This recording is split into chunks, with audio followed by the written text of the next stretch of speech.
Tonight, as you settle in and prepare for rest, you're about to embark on a journey unlike any other. Not across oceans or continents, but deep into the wisdom of ancient Buddhist teachings that have brought peace to troubled minds for thousands of years. This is not just a lesson to be learned, but an experience to be lived. As your breathing slows and your body relaxes, allow yourself to be transported to a place where time moves differently and where each moment holds profound meaning, where every experience, even the difficult ones, carries purpose. Let go of the day's worries. Release the tension in your body. For the next few hours, you'll discover why Buddhism teaches that everything, absolutely everything, happens for a reason. Welcome to Moon Mind Temple. Your journey begins now.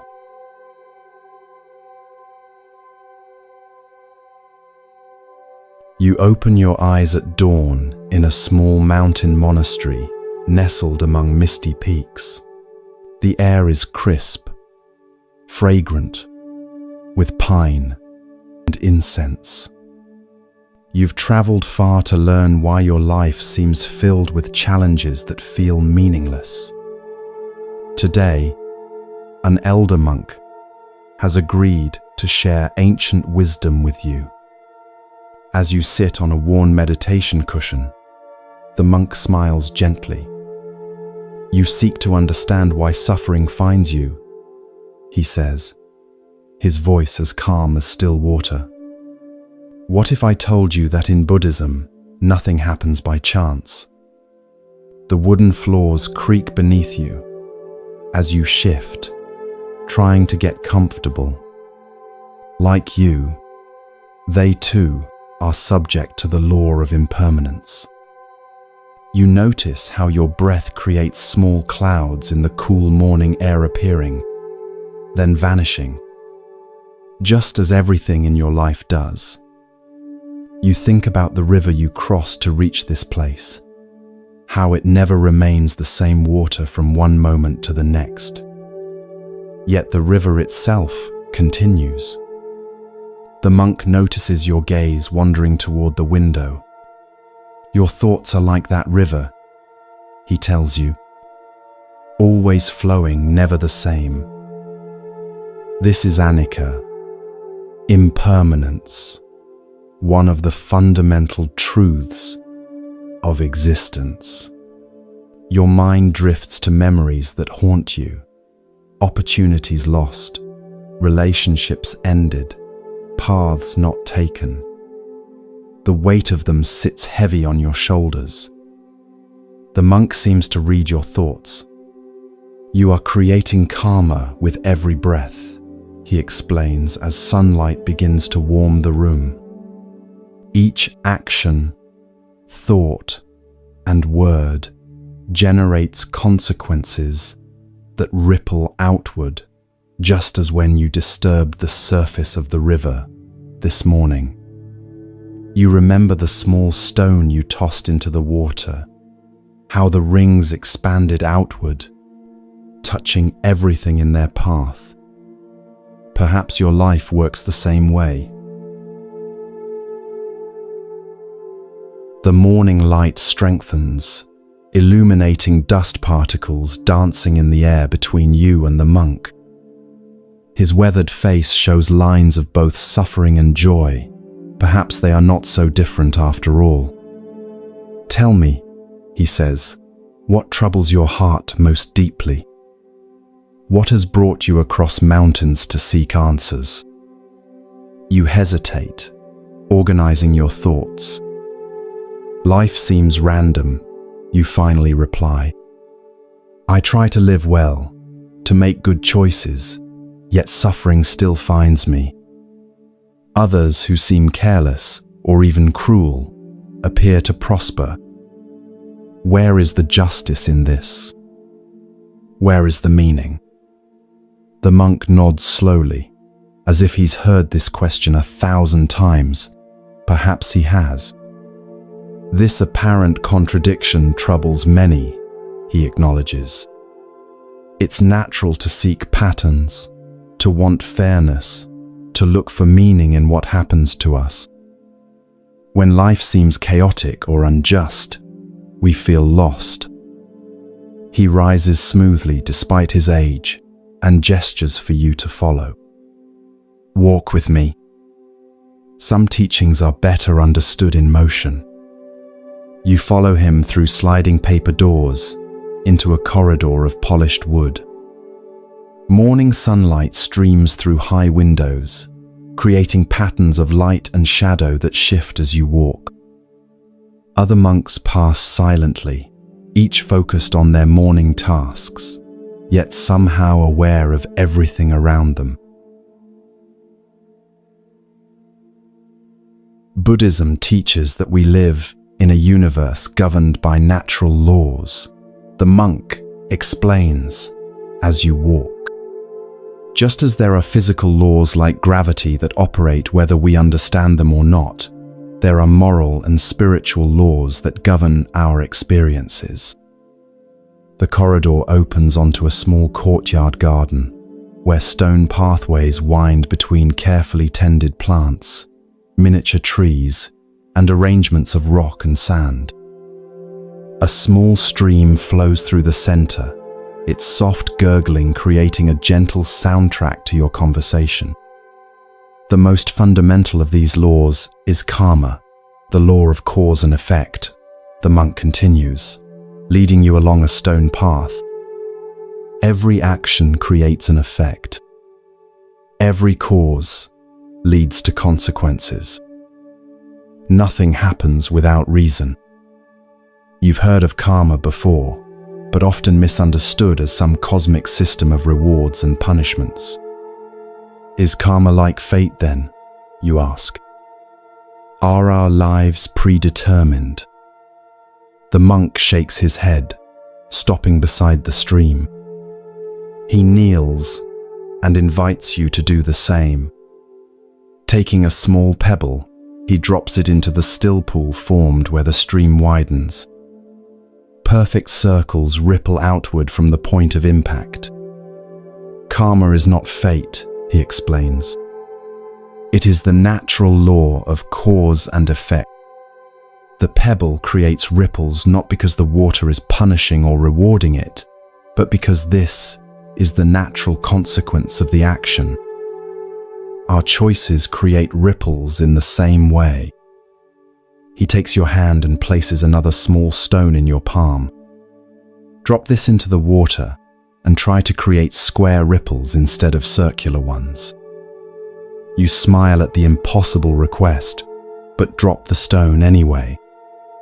Circular ripples spread across the water's surface, just as before. You cannot change the law that governs how water responds, the monk says. Similarly, we cannot change the law that our actions have consequences. But unlike the stone, which has no choice about falling, we can choose which actions to take. This choice is our freedom. The concept begins to take shape in your mind, not a deterministic fate controlling your life, but a complex web of causes and effects, many set in motion by your own choices. If karma is real, you ask, why don't we see immediate consequences for actions? Why do good people suffer while harmful people sometimes prosper? The monk rises again and leads you further along the path. Karma does not always ripen immediately, he explains. Some seeds sprout quickly, others take seasons to bear fruit.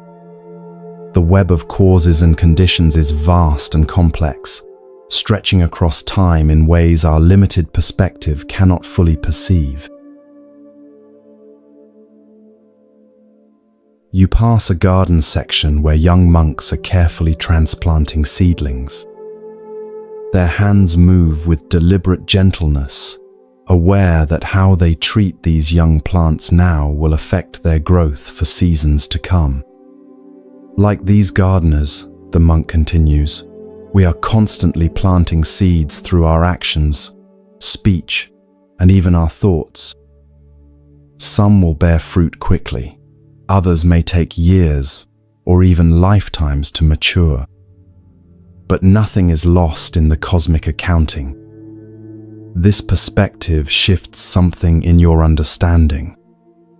Perhaps life's apparent randomness is simply the result of causes too distant or complex for you to trace with your limited view. Think of karma as planting in a garden where some plants mature in days, others in seasons, and some over many years, the monk explains. A gardener who plants many varieties might be surprised by what emerges each day, yet nothing grows that wasn't planted.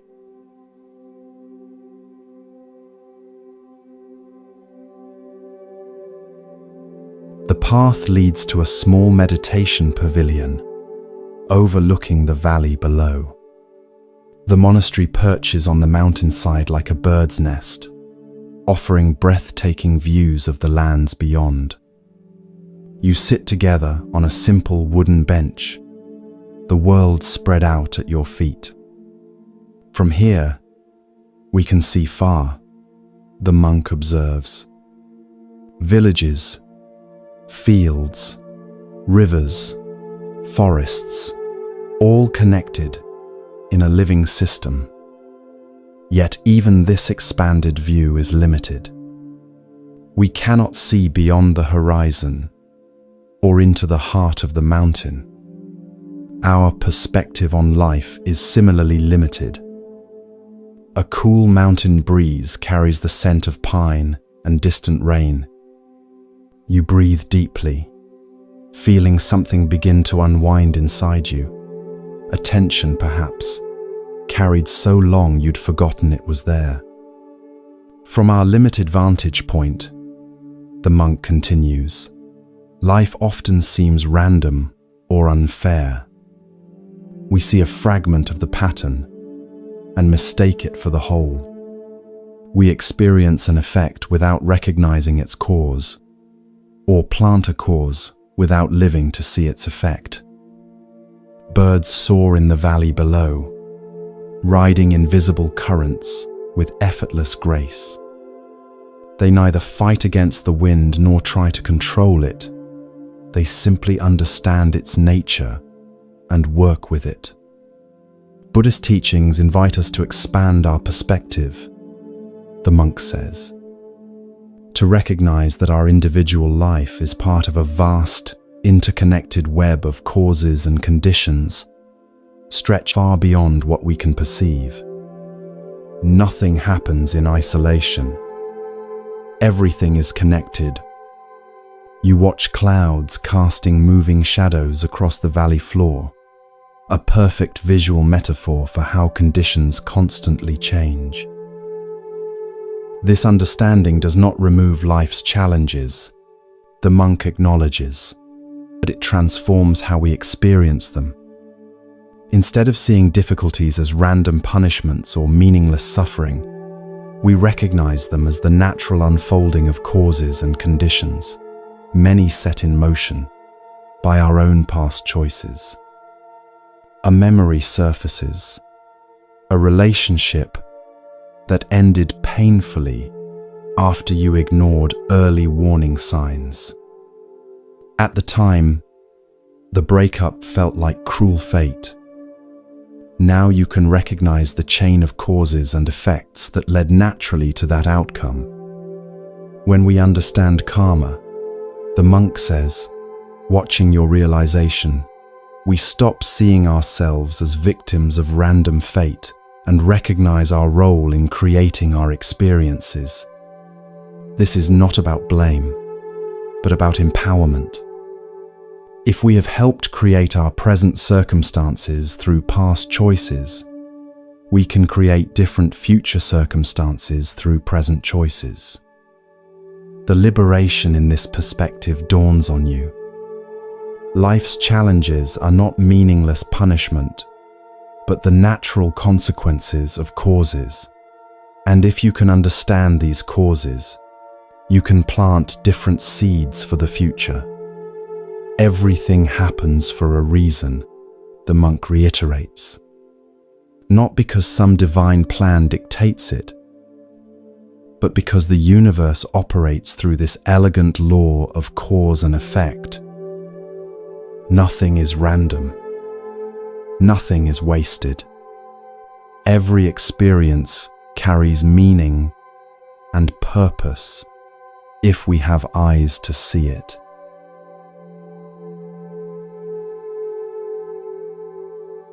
As midday approaches, the monastery bell rings, its clear tone resonating through the mountain air. The sound seems to both emerge from and return to silence, a beautiful demonstration of the principle being discussed. That bell signals our midday meal, the monk explains. Come, let's join the others. Eating mindfully is another opportunity to understand these teachings through direct experience. You walk together down stone steps leading back to the main monastery buildings. Monks gather from various areas, gardens, workshops, meditation halls, converging on the simple dining hall with unhurried purpose. Inside, low tables are arranged in neat rows. Monks sit on cushions before simple settings, a bowl, a cup, chopsticks wrapped in cloth.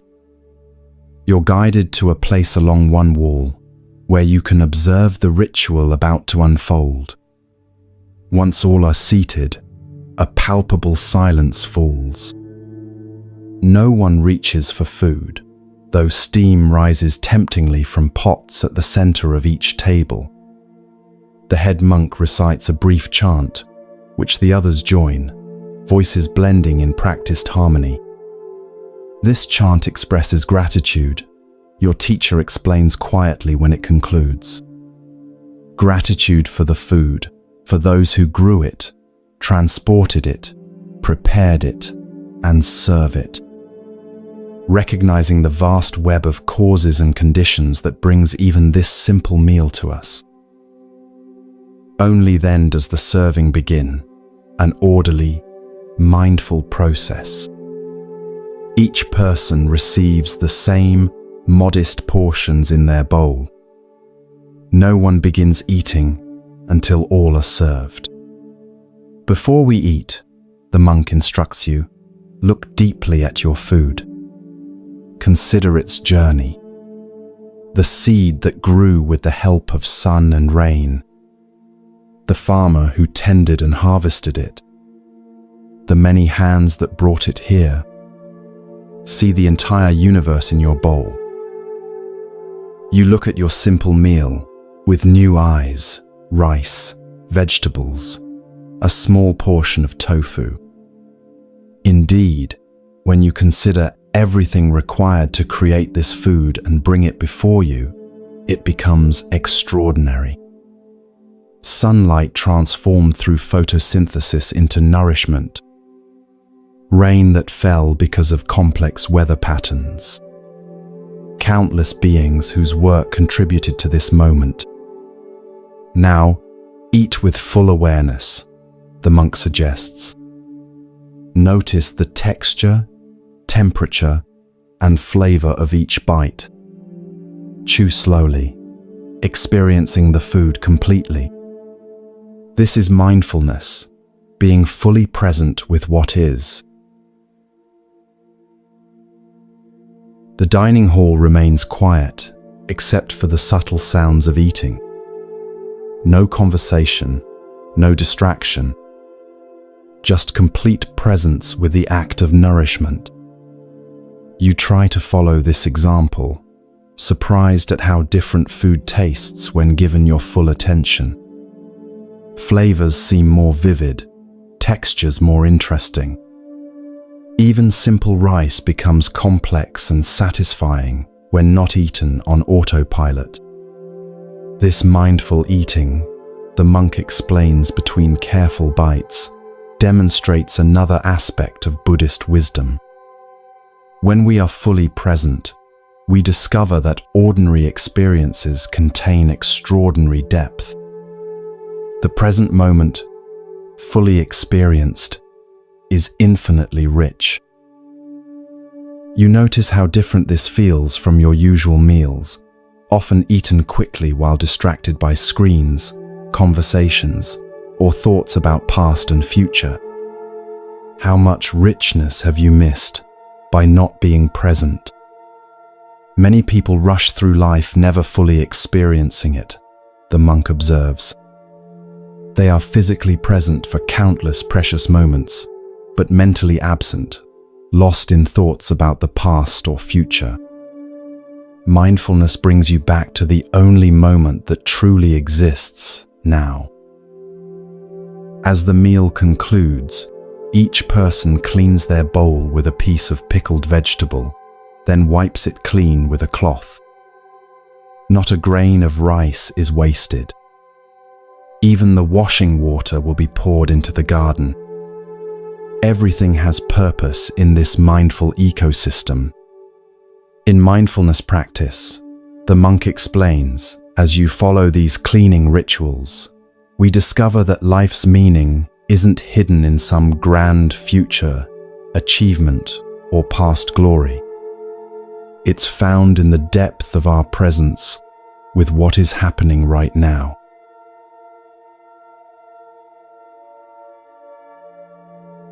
After the meal, while most monks return to their various duties, your teacher invites you to the meditation hall. Unlike the bustling activity of morning and mealtime, the large hall is nearly empty now, a peaceful space for afternoon practice. Meditation is central to understanding these teachings, the monk explains as you settle onto cushions facing one another. Not as an intellectual exercise, but as direct experience. Sunlight filters through paper windows, creating a soft, diffuse illumination. The hall smells of wood polish and subtle incense. Outside, birds call occasionally, but the primary sensation is one of profound stillness. Proper posture helps calm the mind, he instructs. Sit with your back straight, but not rigid, like a mountain, dignified and stable. Rest your hands in your lap or on your knees. Lower your gaze or close your eyes if that's more comfortable. You adjust your position following his guidance, surprised at how such simple adjustments create a feeling of alertness combined with ease. Now, bring your attention to your breath, he continues, his voice soft yet clear. Not controlling it, just observing the natural rhythm. Feel the sensations of breathing, the air moving through your nostrils, the rising and falling of your chest and abdomen. You follow these instructions, immediately noticing how difficult it is to keep attention on something so simple. Your mind wants to wander, planning future activities, replaying past conversations, analyzing, judging, daydreaming. The monk seems to read your thoughts. Each time you notice your mind has wandered, gently bring your attention back to your breath. This returning is the practice.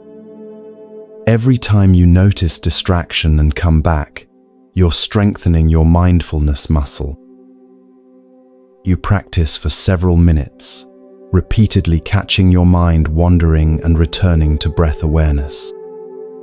It's humbling to realize how rarely your mind stays where you direct it. The untrained mind is like a wild elephant, the monk explains.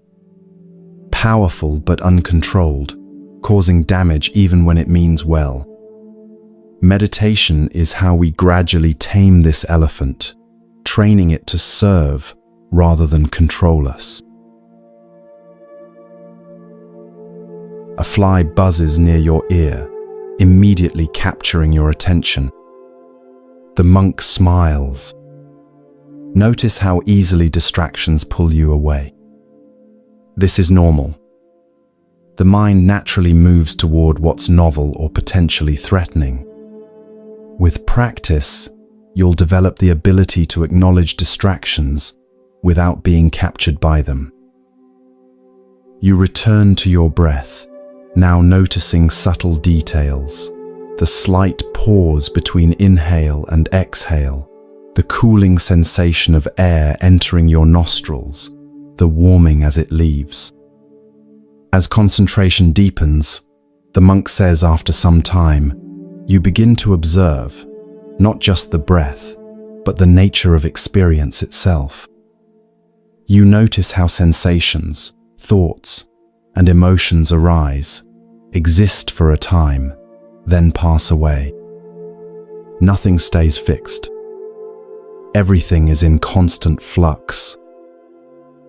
This observation connects to your earlier discussions about impermanence. You can see it now in your own direct experience, how each breath, each thought, each sensation appears and disappears, like waves on the surface of a vast ocean. This direct perception of impermanence, the monk continues, is crucial to understanding why everything happens for a reason. When you see clearly how one thing leads to another in the stream of your own consciousness, you begin to recognize this pattern in all of existence. A thought arises.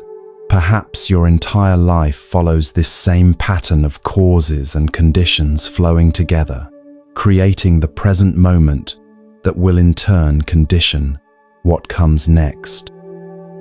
Exactly, the monk says, again, seeming to read your mind. Your life unfolds according to this same natural law. Each moment arises because of countless causes and conditions coming together.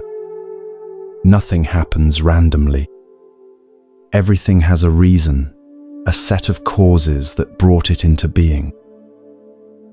You sit with this understanding, feeling it settle not just as an intellectual concept, but as a felt reality. Your current situation, sitting in this monastery, seeking these teachings, didn't happen by chance, but resulted from countless prior choices, experiences, and conditions all flowing together to create this moment. As you continue meditating, the monk instructs, expand your awareness beyond the breath to include your body sensations, emotions, thoughts, and eventually the environment around you. Observe how all these aspects of experience arise and pass according to conditions. You practice this wider awareness, noticing the subtle interplay of experience, how a sound triggers a thought, which prompts an emotion, which creates a physical sensation, all flowing into one another, like tributary streams joining a river. This interconnected flow, the monk explains, is what Buddhists call dependent origination, the understanding that everything arises in dependence on multiple causes and conditions. Nothing exists independently. Nothing happens without reason.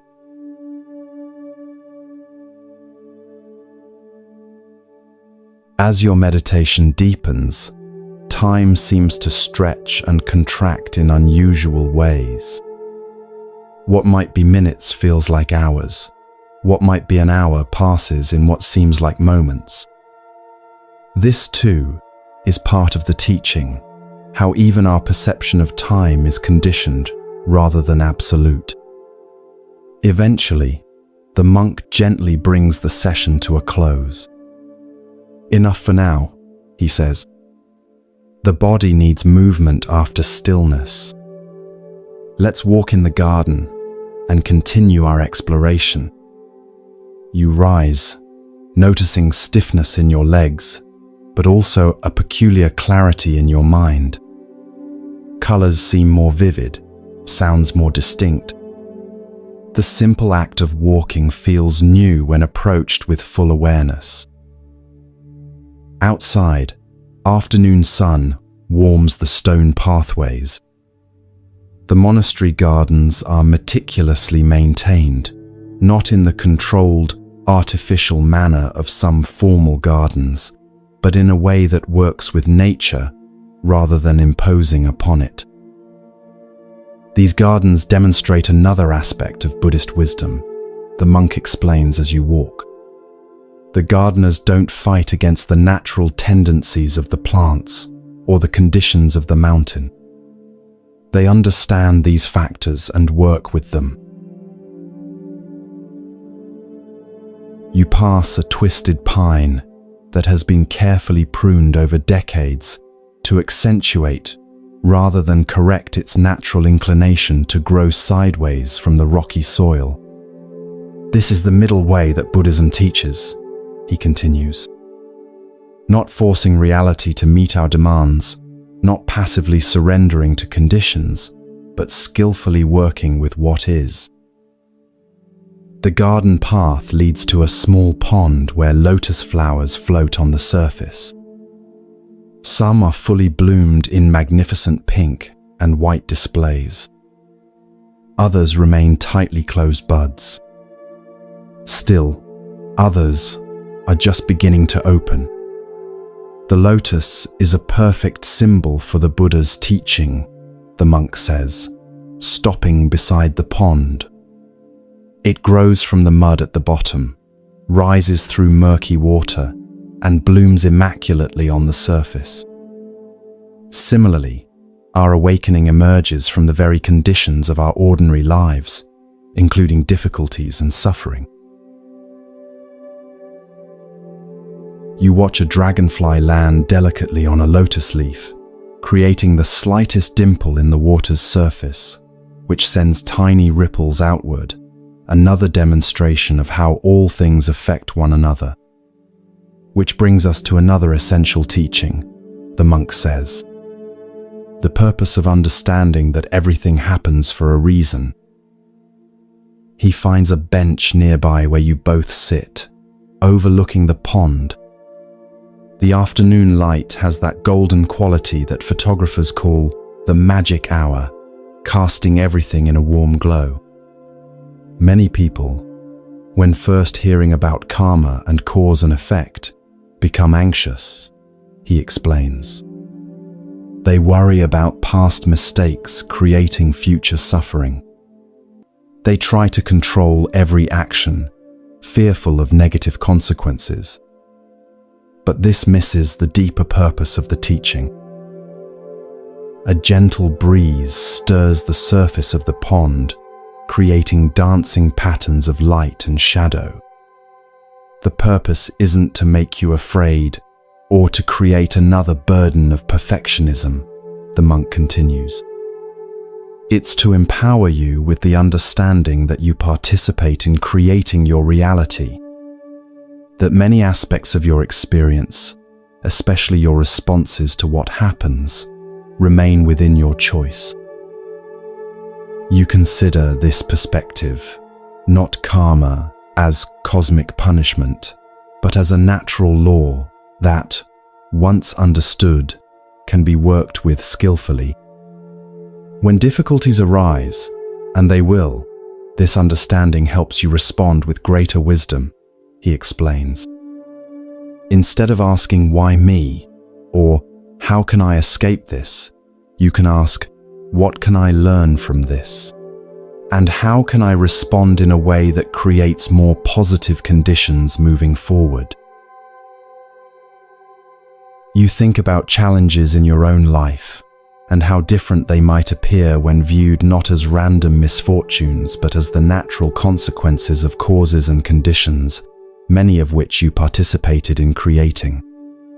This doesn't mean blaming yourself for suffering, the monk emphasizes. noting your thoughtful expression. Self-blame is just another form of ego, grasping. Rather, it means recognizing your power to plant different seeds now, creating different future conditions. A frog jumps from the bank into the pond with a small splash, disappearing beneath the surface.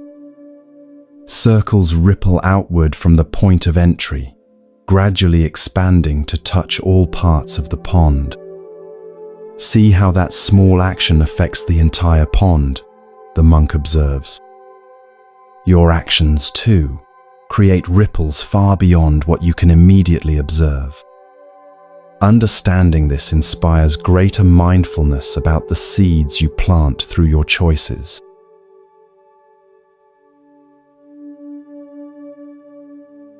As you continue your walk through the monastery grounds, you come upon an elderly monk carefully tending a bonsai tree. His gnarled hands, marked by decades of work, move with surprising delicacy around the miniature pine. He acknowledges your presence with a slight nod, but remains focused on his task. Your teacher stops to observe the old gardener's work. Brother Chen has been training this particular tree for over 40 years, he explains quietly. Observe his relationship with it, not imposing his will, but deeply understanding the tree's nature and working with it. You watch as the old monk makes a tiny adjustment to a branch, securing it with almost invisible wire. His expression shows neither impatience nor hurry, just complete absorption in the present task. This is what the Buddha called right action, your teacher continues. Acting with full awareness, understanding causes and conditions, responding to what is with skillful intention rather than habitual reaction. The elderly monk finishes his adjustment and steps back, studying the tree from different angles before nodding with subtle satisfaction. He notices your interest and beckons you closer. "Would you like to try?" he asks, his voice surprisingly strong despite his age. He offers you a pair of small scissors for precise trimming. You hesitate, afraid of damaging something that has been cultivated for decades. "I don't know how," you admit. The old monk smiles. "No one does at first. We learn by doing, by making mistakes, by trying again. This too is the way of life. With trepidation, you accept the scissors. The bonsai master points to a small shoot growing from the trunk. This one needs to be removed. It disrupts the tree's balance.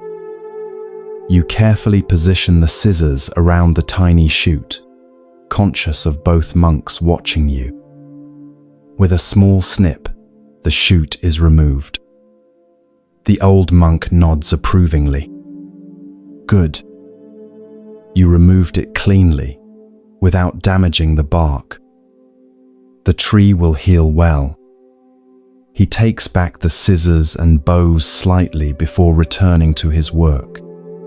As you walk away, your teacher explains, "That small interaction contains much wisdom. Notice how you were afraid to act for fear of making a mistake.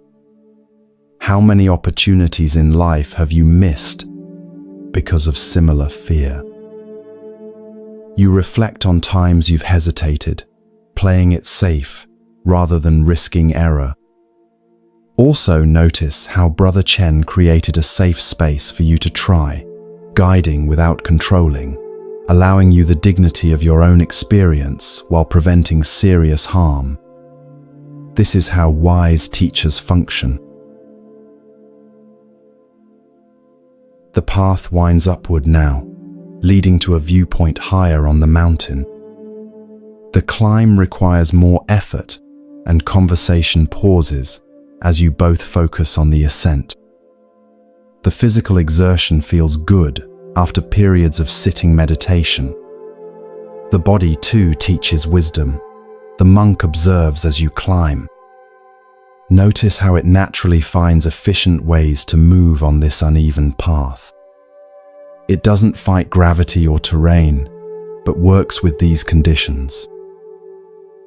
You realize you've been unconsciously adjusting your gait to the mountain path, shorter steps on the steeper sections, shifting weight differently on loose versus solid ground.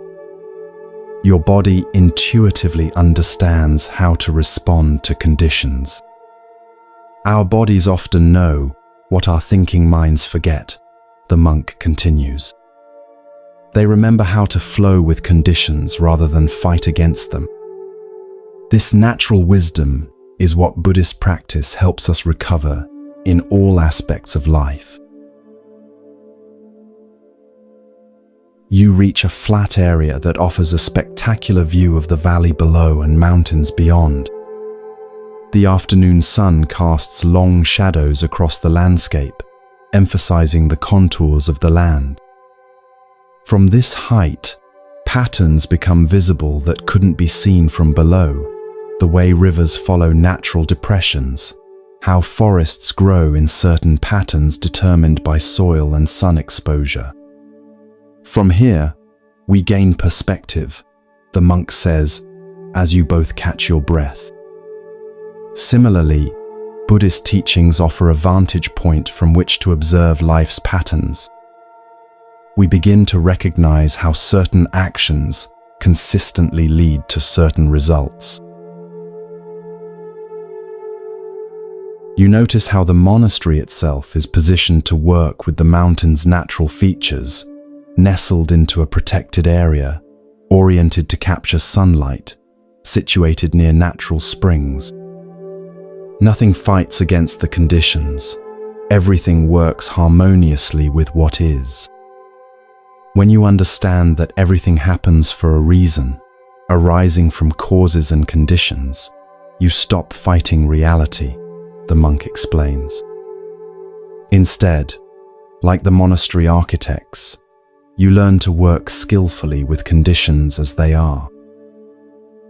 A hawk circles overhead, riding thermal currents with minimal effort.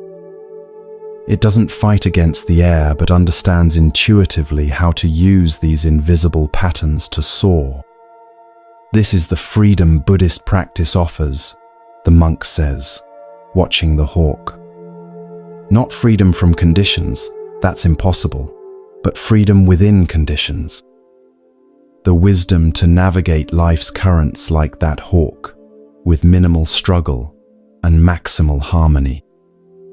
The sun begins its descent toward the western mountains, casting longer shadows across the landscape. Your teacher suggests heading back to the monastery for the evening meditation and meal. The downhill journey requires different muscles and different awareness than the climb up. Notice how descending presents its own challenges. The monk observes as you carefully navigate a steep section. In life too, success and achievement can sometimes be as challenging to navigate skillfully as difficulty and struggle. You consider this wisdom, how reaching goals or obtaining desires doesn't automatically bring lasting happiness. Sometimes achieving what you thought you wanted creates unexpected new challenges. The Buddha taught that attachment to outcomes, even positive ones, creates suffering. The monk continues.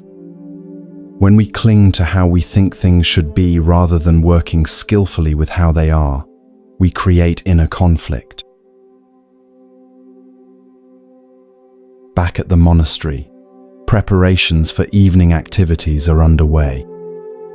One monk strikes a large bell, its resonant tone signaling the transition from day's work to evening practice. Others light lanterns as daylight begins to fade. Before evening meditation, your teacher says, I want to address another aspect of why everything happens for a reason. This concerns how we respond to life's difficulties. He leads you to a small side garden where stone lanterns create pools of warm light in the gathering dusk. The atmosphere is peaceful, conducive to deeper conversation. Throughout life, everyone faces challenges that seem meaningless or unfair. He begins. Illness, loss, betrayal, failure, experiences that can make us question whether life has purpose at all. You think about your own difficult experiences, times when suffering seemed random and cruel. Buddhist wisdom doesn't claim that suffering doesn't exist or doesn't matter, the monk clarifies. The Buddha's first noble truth acknowledges that suffering is real.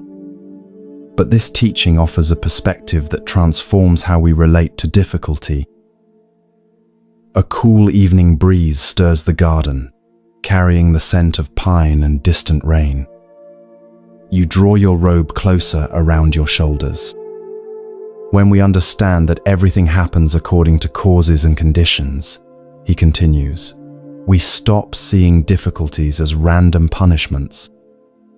Instead, we recognize them as the natural unfolding of complex processes, many influenced by our own past choices and current responses.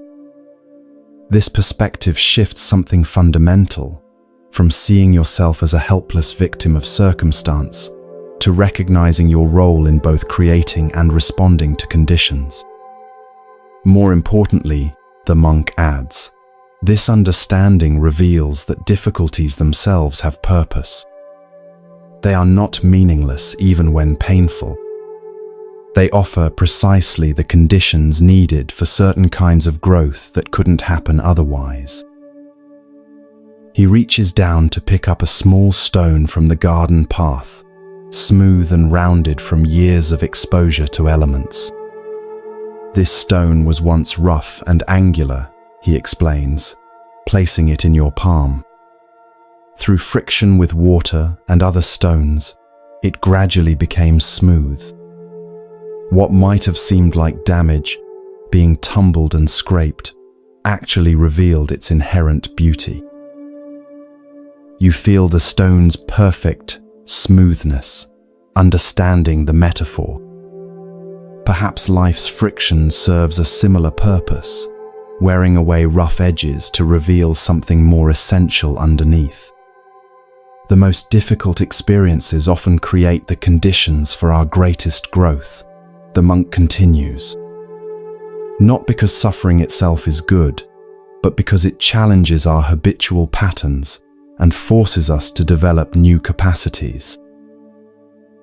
You reflect on how your own challenging experiences, painful as they were, led to important insights and developments that might not have happened otherwise. When facing difficulty, he advises, try shifting from, "Why is this happening to me?" to, "What might this be preparing me for? What qualities is this helping me develop?" This simple reframing transforms how you experience challenges. The garden lanterns glow more prominently as daylight continues to fade. Their warm light seems to represent the wisdom that can illuminate even the darkest experiences. Everything happens for a reason, the monk reiterates. Not because of some predetermined plan, but because each experience arises from causes and conditions, and simultaneously creates conditions for what comes next. Nothing is random. Nothing is wasted. Everything serves your development if you have eyes to see it.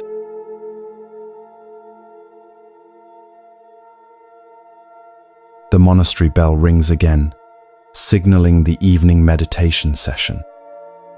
You follow your teacher to the main hall where monks gather, taking their places on cushions arranged in neat rows. Candles and incense create an atmosphere conducive to inner exploration. For this evening practice, the monk explains quietly as you settle onto your cushion. We'll focus on cultivating equanimity, the quality of mind that remains balanced regardless of whether experiences are pleasant, unpleasant, or neutral. You adjust your posture, finding the now familiar balance between alertness and relaxation. The day's conversations and experiences have prepared you for deeper practice. Begin by bringing awareness to your breath, the monk instructs. Allow your breathing to find its natural rhythm without forcing or controlling. Simply observe the sensations of breathing with gentle attention. Around you, the other monks sit in perfect stillness, their collective presence creating a palpable field of concentrated awareness. You close your eyes, tuning into your breath as instructed. As your mind settles, the teacher continues in a soft voice that somehow carries throughout the hall. Expand your awareness to include sensations in your body. Notice areas of comfort or discomfort without trying to change them. Simply be aware. You scan your body, noticing various sensations: pressure where you contact the cushion, a slight ache in your lower back, warmth in your hands, coolness on your face. Each sensation simply is what it is, neither good nor bad in itself. Now notice your emotional state, the monk guides. Are you feeling calm, anxious, peaceful, impatient? Whatever emotions are present, allow them to be without judgment or resistance.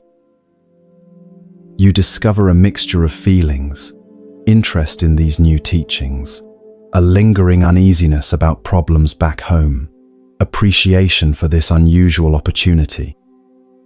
The instruction to observe without judgment helps you see these emotions as passing experiences rather than defining realities.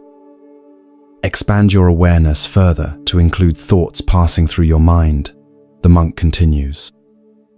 Watch them arise and pass without getting caught in their stories. See them as clouds moving through the sky of your awareness. This practice reveals how busy your mind remains, despite the peaceful environment. Plans, memories, questions, judgments, a constant stream of mental activity. Yet with growing mindfulness, you can observe this stream without being swept away by it.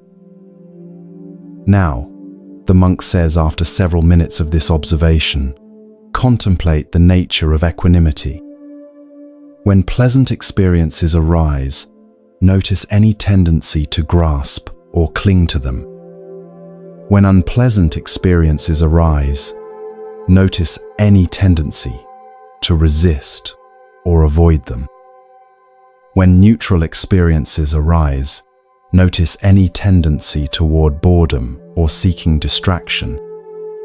You observe these tendencies in your own mind, how certain sensations, emotions, or thoughts trigger automatic reactions of attraction or aversion. Equanimity is the balance that comes from understanding that all experiences, pleasant, unpleasant, or neutral, arise according to conditions and will pass away according to conditions, the monk explains. Nothing needs to be grasped. Nothing needs to be pushed away. Everything can simply be known with clear awareness. This teaching connects directly to your earlier discussions about impermanence and cause and effect. If everything arises due to conditions and will pass away when conditions change, then clinging to pleasant experiences or fighting against unpleasant ones makes little sense. When we truly understand that everything happens for a reason, the monk continues, equanimity develops naturally. We stop taking experiences so personally. We recognize that pleasant and unpleasant alike arise from complex causes and conditions, not because we deserve reward or punishment. This perspective offers a profound freedom from the exhausting cycle of craving pleasant experiences and avoiding unpleasant ones. Perhaps peace comes not from controlling what happens, but from how you relate to whatever happens. As we sit in these final minutes, the monk instructs, practice meeting each arising experience, whether sensation, emotion, or thought, with this balanced awareness. Not preferring, not rejecting, just knowing with clarity. The hall falls silent, except for the occasional sounds of breathing and distant temple bells. You practice as instructed, watching the parade of sensations, emotions, and thoughts with growing equanimity. When pleasant experiences arise, you observe without clinging. When unpleasant experiences arise, you observe without rejecting. When neutral experiences arise, you observe without seeking distraction. Something subtle shifts in your awareness, a spaciousness that wasn't there before.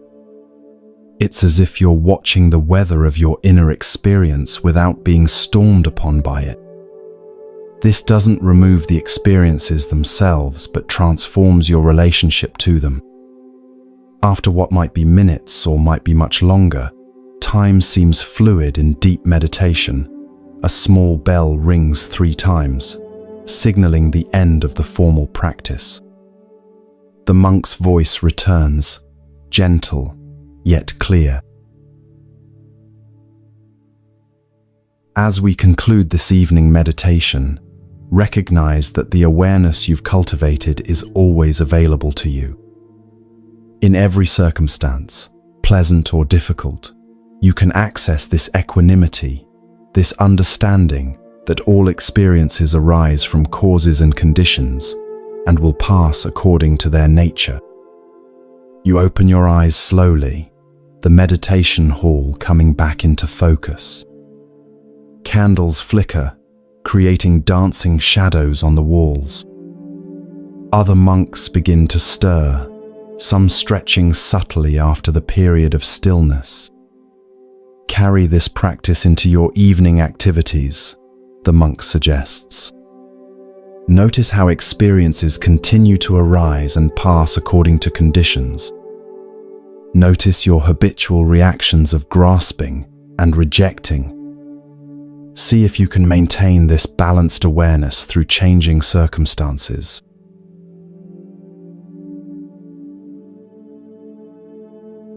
After meditation, the monastery follows a simple evening routine. A light meal is served in the same mindful manner as lunch. Afterward, some monks gather in small groups for quiet conversation, while others retire to their quarters for study or rest. Your teacher invites you to join him for tea in a small room overlooking the monastery garden. Lanterns illuminate the pathways below where a few monks still move about, completing evening tasks. The tea is served simply, just hot water poured over green leaves in small, unadorned cups. No sugar, no milk, nothing to mask the natural flavor. The monk encourages you to approach this ordinary activity with the same mindfulness practiced in meditation. Receive the cup with both hands, he demonstrates. Feel its warmth. Notice the aroma rising with the steam.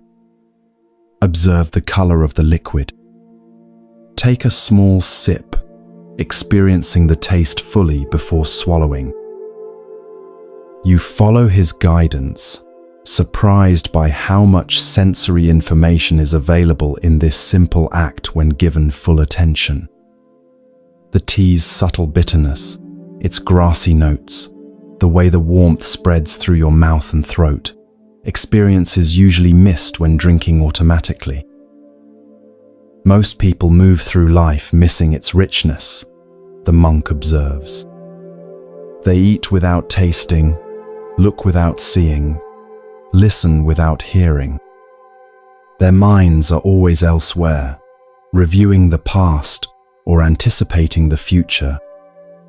They miss the only moment that truly exists, now.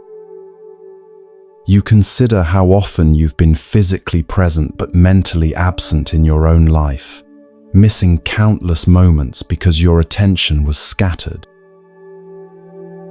This mindfulness practice, he continues, is essential to understanding why everything happens for a reason. When we're not present, we miss the subtle connections between causes and effects. We plant seeds without awareness, then are surprised by what grows. The simple room, illuminated by a single lantern, creates an atmosphere of intimacy conducive to deeper conversation. Outside, night has fully descended. Stars appear in the clear mountain sky, visible through the open window. Before you rest tonight, the monk says, I want to address a common misunderstanding about Buddhist teachings on cause and effect. He takes another sip of tea, giving you time to settle into this new topic. Many people, upon hearing that everything happens for a reason according to karma, conclude that victims of misfortune must have done something to deserve their suffering. This is a grave misunderstanding that creates additional harm.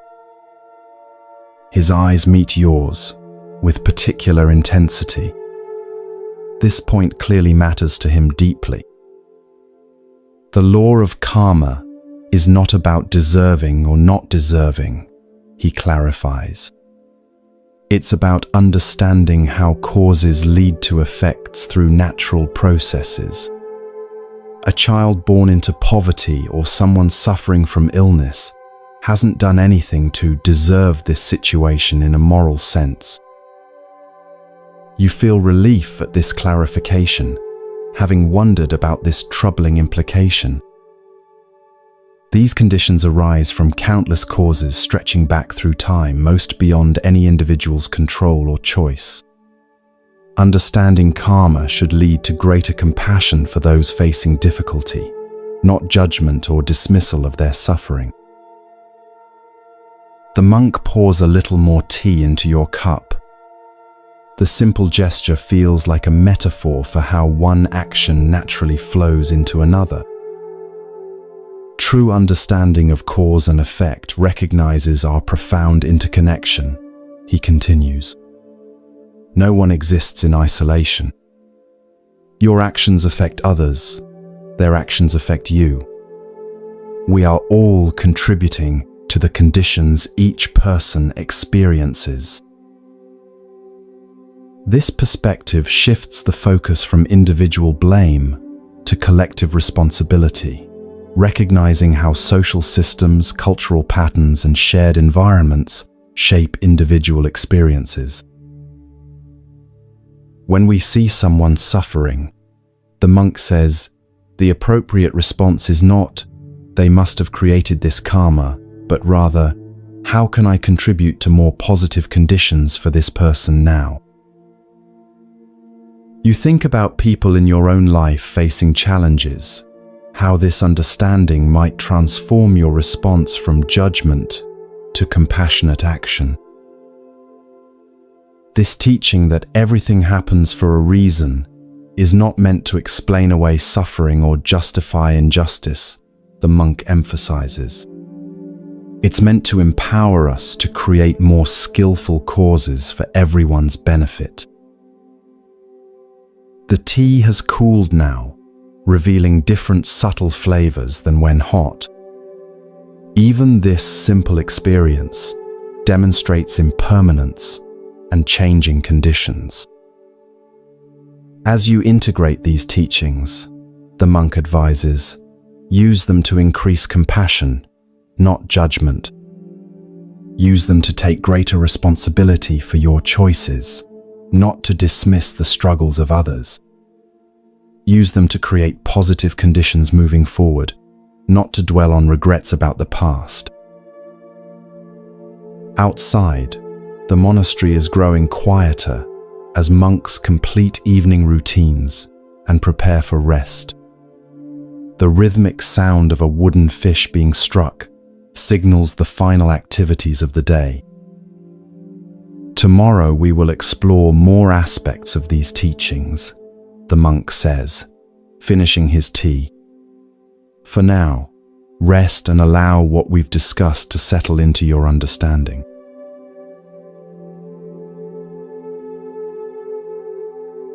He leads you back to the simple guest quarters, where a sleeping mat has been prepared.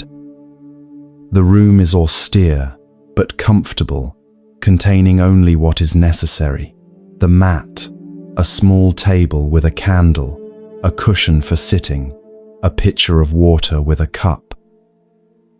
Before sleeping, the monk suggests, practice a brief reflection on your day.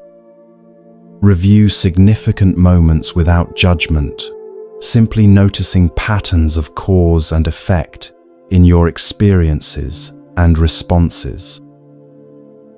This instruction reminds you of the evening meditation practice, observing without grasping or rejecting, simply knowing with clarity. Also set an intention for how you wish to meet tomorrow, he adds. Not rigid expectations about what should happen, but an aspiration for how you will respond to whatever conditions arise. The monk lights the candle on your table, creating a small circle of warm light in the simple room. Rest well, he says with a gentle bow. Remember, everything that happens, even in dreams, arises from causes and conditions, and offers teaching if we have eyes to see it. With these words, he leaves you to your evening contemplation. You sit for a time on the cushion, following his suggestion to review the day's experiences and teachings. So much has been shared in this single day: impermanence, karma, mindfulness, equanimity, all aspects of the central understanding that everything happens for a reason, according to natural laws of cause and effect. The teachings feel both profoundly simple and endlessly deep. You notice how your mind tries to grasp these concepts, to solidify them into fixed views. Even this grasping is an instructive demonstration of what the Buddha identified as the cause of suffering, the mind's tendency to cling to ideas, experiences, and outcomes, rather than flowing with the natural unfolding of conditions. As the candle burns lower, you prepare for sleep, arranging yourself comfortably on the simple mat.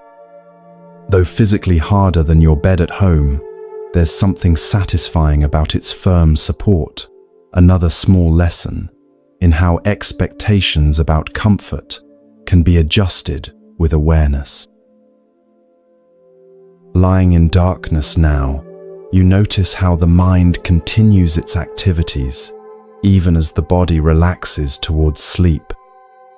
Thoughts arise about the day's experiences, questions form about tomorrow, memories surface from home, plans take shape for applying these teachings in daily life. Rather than getting caught in this mental activity, you remember the instruction to observe with equanimity. Each thought is just another passing condition, arising according to causes, existing temporarily, then dissolving to make way for the next experience. As your awareness begins to shift towards sleep, the boundary between conscious thought and dreaming grows more permeable. In this liminal space, the day's teachings continue to work within you, rearranging your understanding beyond conscious effort. Your last coherent thought before drifting into sleep is a recognition that everything, absolutely everything, happens for a reason. Not by chance, not by cruel fate, but as part of an intelligent unfolding that invites you to grow in wisdom and compassion with each experience. Sleep comes easily, deeper, and more peaceful than usual. For the first time in longer than you can remember, you're not fighting against reality, but learning to flow with it.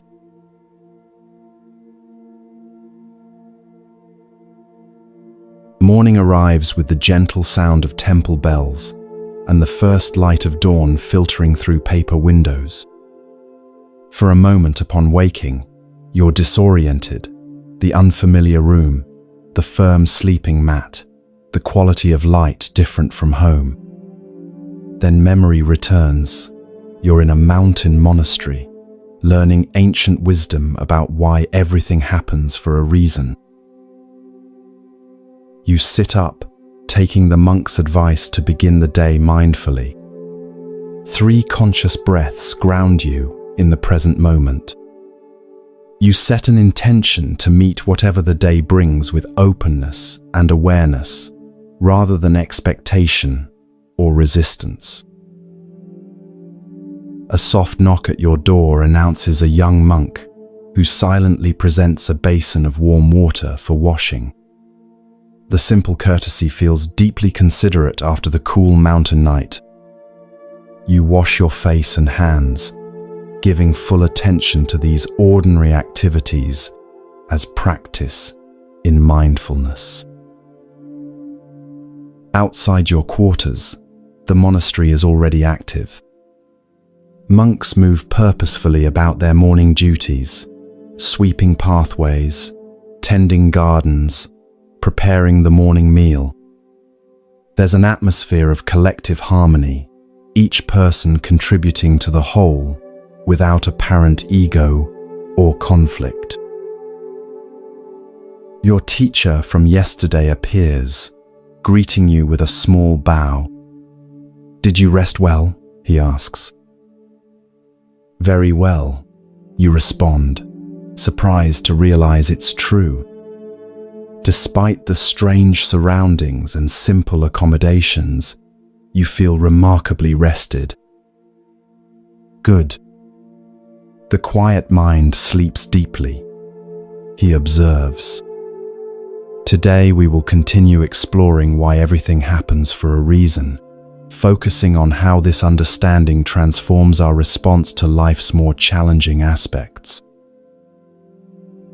The morning follows the monastery's established rhythm: meditation, a simple breakfast eaten mindfully, brief periods of work contributing to the community.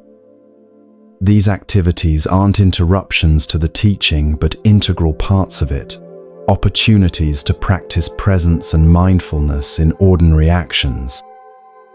By mid-morning, you join your teacher in the same garden where you began yesterday's exploration. The day is clear and cool, the rising sun warming the stone bench where you sit. Yesterday we discussed how everything arises from causes and conditions.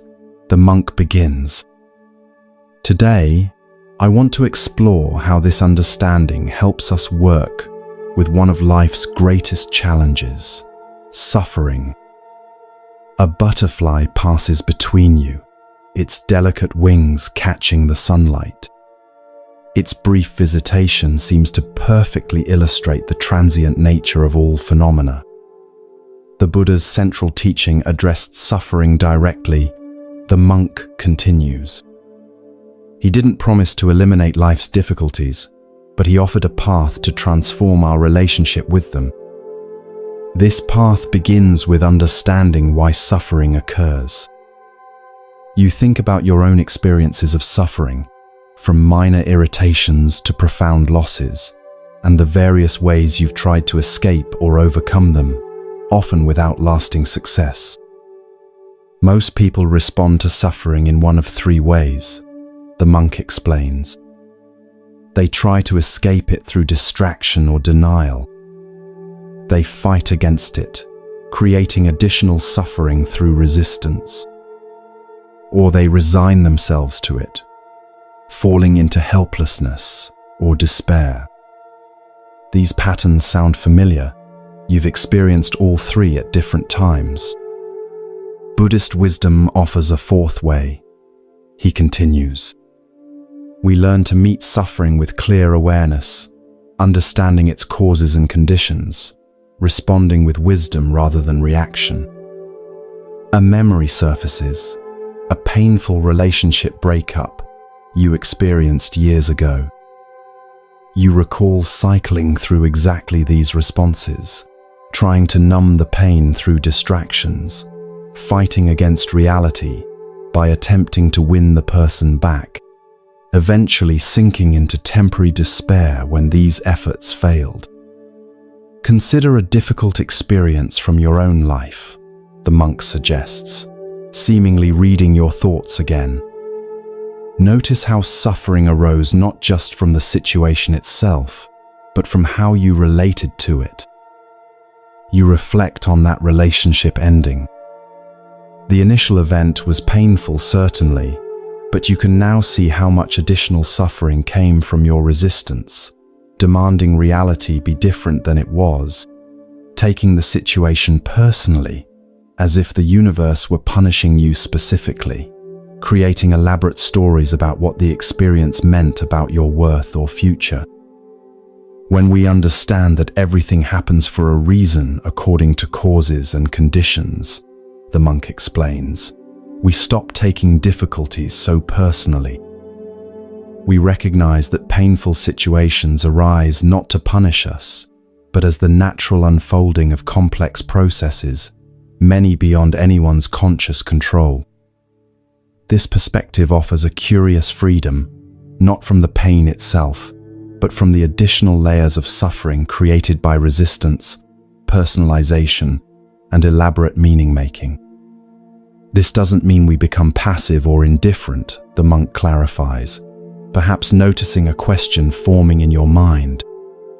Understanding causes and conditions actually empowers us to respond more effectively.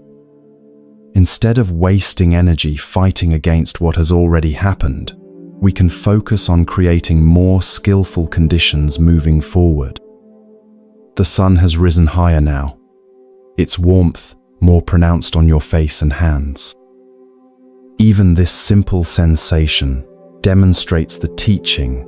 Conditions constantly change, creating new experiences moment by moment. Let me share a story that illustrates this approach to suffering, the monk says, settling more comfortably on the stone bench. It concerns a farmer whose experience demonstrates the wisdom of meeting life's events with equanimity rather than rapid judgment. You prepare to listen, sensing that stories sometimes convey wisdom more effectively than abstract explanations.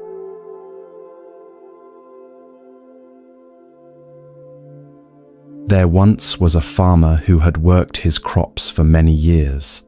The monk begins. One day, his horse ran away. Upon hearing the news, his neighbors came to visit. Such bad luck, they said sympathetically. Maybe, the farmer replied. The next morning, the horse returned, bringing with it 3 other wild horses. How wonderful, the neighbors exclaimed. Maybe, replied the old man. The following day, his son tried to ride one of the untamed horses, was thrown, and broke his leg. The neighbors again came to offer their sympathy on his misfortune. Maybe, answered the farmer. The day after, military officials came to the village to draft young men into the army. Seeing that the son's leg was broken, they passed him by. The neighbors congratulated the farmer on how well things had turned out. Maybe, said the farmer. The monk pauses, letting the story settle into your understanding. "What does this simple tale teach us?" he asks. You consider the farmer's consistent response to both good and bad events. He doesn't rush to judgment, you observe. He doesn't assume he can immediately know whether something is fortunate or unfortunate. "Exactly," the monk nods approvingly. The farmer has the wisdom to see that no event can be fully understood in isolation. What seems like misfortune today may reveal itself as blessing tomorrow. What appears as good luck may lead to unexpected difficulty. This perspective challenges your habitual thinking. How often have you immediately categorized experiences as good or bad without seeing their fuller context or longer-term implications? This is not about becoming passive or fatalistic, the monk clarifies. The farmer still takes appropriate action in each situation, but he does so without the additional burden of emotional reactivity based on limited judgment. A question forms in your mind. But doesn't this approach risk indifference? Shouldn't we celebrate joy and acknowledge sorrow? The monk smiles, appreciating your engagement. Good question.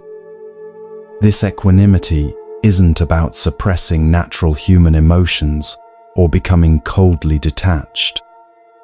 It's about not being controlled by emotions that arise from our limited interpretations. He gestures toward the monastery gardens, where other monks continue their morning activities, some working with plants, others sweeping pathways, a few carrying supplies between buildings. "Look at my brothers working there," he says. They experience the full range of human emotions, joy in beauty, disappointment in failure, satisfaction in completion. But they work with these emotions rather than being controlled by them, understanding that all experiences arise from causes and conditions and will transform as conditions change. This balanced approach seems both wiser and more sustainable than your usual emotional reactivity, celebrating good events while resisting bad ones, as if your preferences should determine reality. When we truly understand that everything happens for a reason, the monk continues, emotional balance develops naturally. We still feel joy and sorrow, pleasure and pain, but we don't amplify suffering through resistance or create future disappointment through attachment. A small bird lands near your feet, pecking at something in the garden soil before flying off again. Its brief visit, neither good nor bad in itself, simply part of the natural unfolding of conditions, provides another perfect illustration of the teaching. So how do we develop this wisdom in daily life, you ask, eager for practical guidance? Through both formal practice and moment-to-moment awareness, the monk answers. Meditation trains the mind to observe without immediately judging or reacting. Daily mindfulness applies this training to ordinary experiences. He picks up a small pebble from the path, turning it over in his palm. When something happens, especially something challenging, pause before reacting. In that pause, ask these questions. What conditions led to this situation? What would happen if I resist this reality? What response would create more positive conditions moving forward? The simplicity of this practice belies its power. Just the habit of pausing before reacting could transform many difficult situations in your life. Also helpful is regularly reflecting on past experiences where initial judgments proved limited, the monk suggests. Times when apparent misfortunes led to unexpected growth, or when seeming successes created unforeseen complications. This builds confidence in the wisdom of suspended judgment. You think about experiences in your own life that seemed devastating when they occurred, but later revealed hidden benefits, jobs lost that led to better opportunities, relationships ended that created space for greater growth, plans failed that redirected you toward more fulfilling paths. Everything truly does happen for a reason, the monk reiterates, unfolding according to innumerable causes and conditions, most beyond anyone's control or complete understanding. When we grasp this truth not just intellectually but experientially, we find freedom from the exhausting cycle of attachment and aversion that creates so much unnecessary suffering.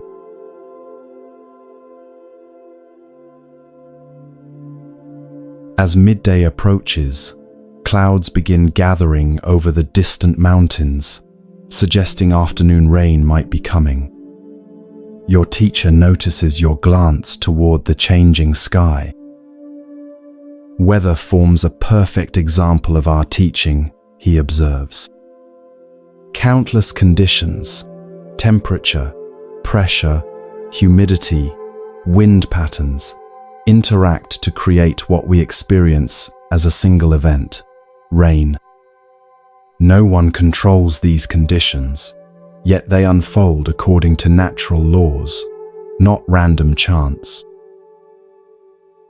The monastery bell rings, signaling the midday meal.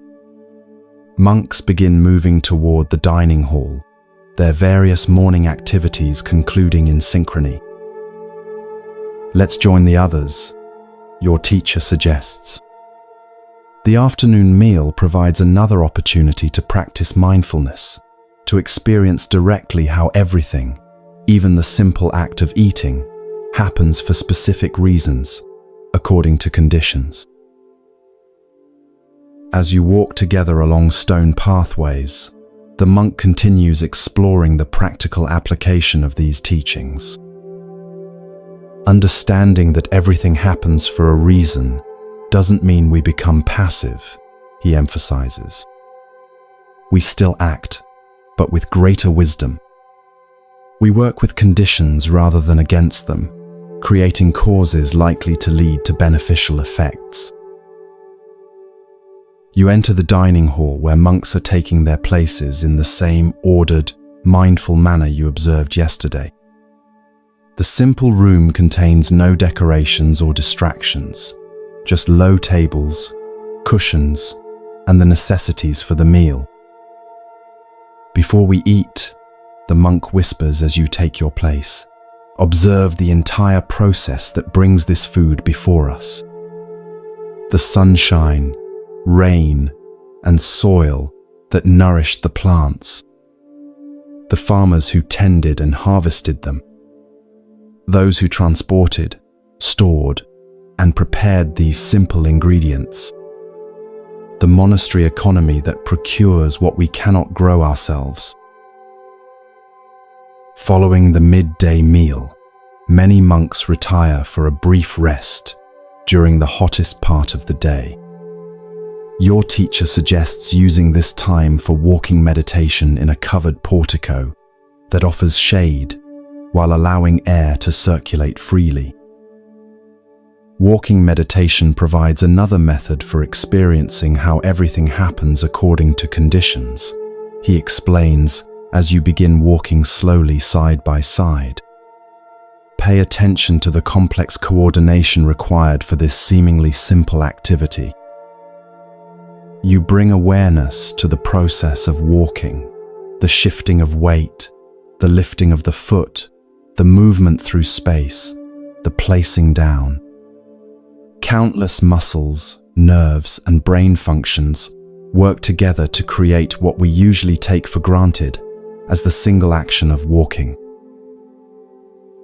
Notice how each step depends on the previous step and creates conditions for the next, the monk instructs. This is how all of life unfolds, each moment arising from previous conditions and simultaneously creating conditions for what follows. The covered walkway circles the main meditation hall, offering glimpses of the courtyard garden through evenly spaced columns.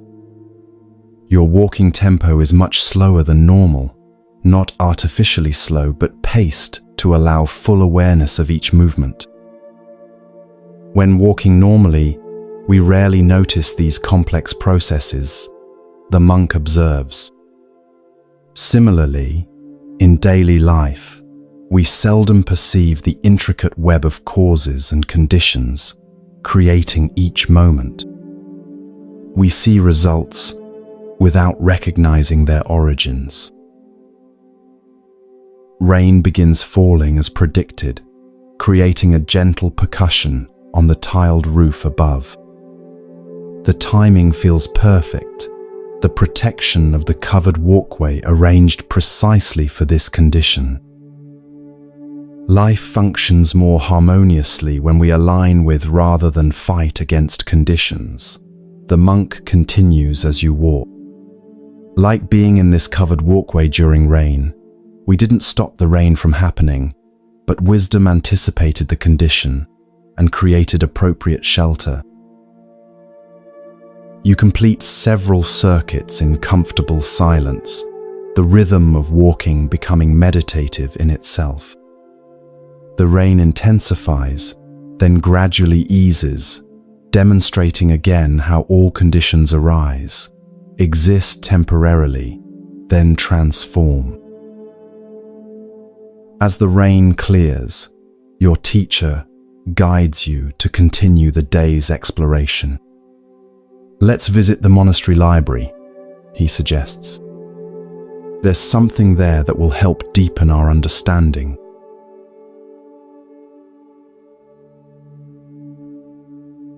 The library occupies a quiet corner of the monastery complex, a long room with high windows that allow natural light to illuminate ancient texts without the damaging effects of direct sunlight. Shelves line the walls, containing manuscripts, scrolls, and books in various languages, some appearing centuries old. A few monks sit at simple tables, reading or copying texts with careful attention. The atmosphere is one of focused scholarship, yet remains deeply peaceful. Your teacher selects a large, worn volume from a shelf and places it on an empty table where you both sit.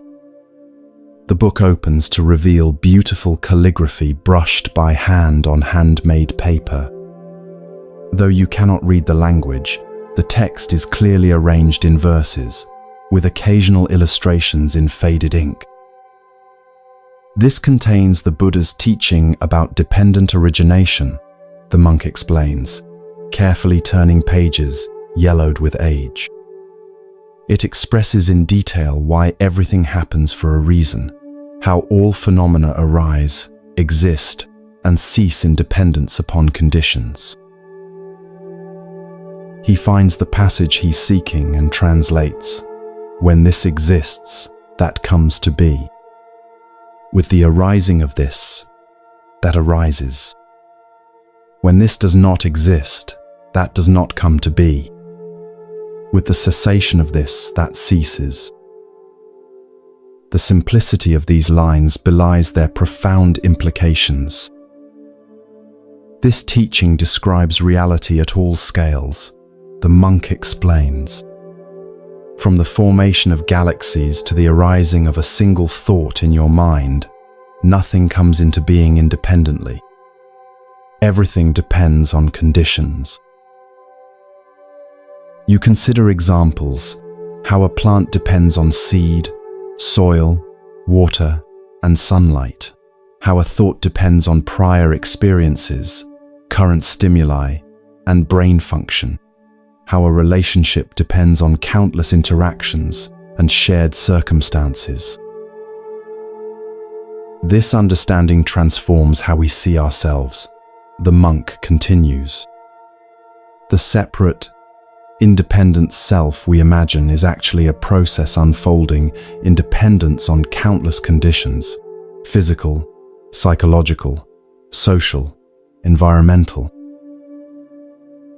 This perspective challenges your habitual sense of being a fixed, independent entity.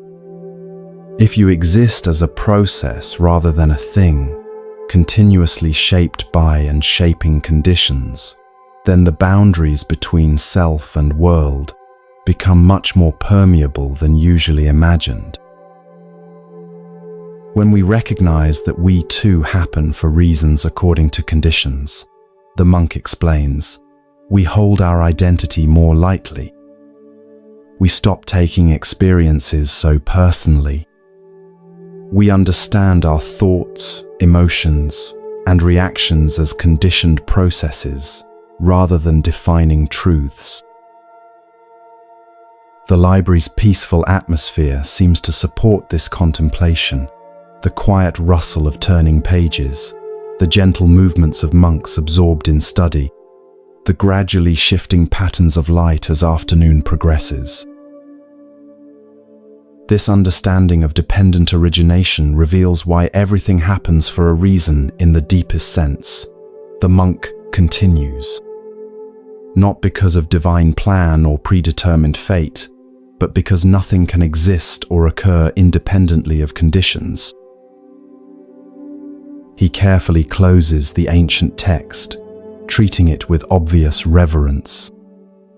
The Buddha wasn't expressing philosophy for its own sake. He taught this to liberate us from suffering, to show us how attachment to what cannot last creates distress, and how understanding these processes creates freedom. Outside the library windows, sunlight has returned after the rain. The moisture-laden air creates a particular quality of luminescence, with raindrops on leaves catching light like countless tiny jewels. Let's return to the garden, your teacher suggests. Nature often demonstrates these teachings more directly than words.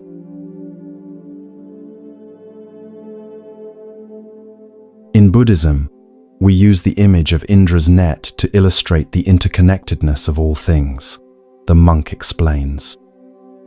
Imagine a vast net extending infinitely in all directions. At each intersection of threads hangs a perfect jewel that reflects all other jewels in the net. Each jewel contains the reflection of all other jewels, and each of those reflections contains all other reflections, infinitely.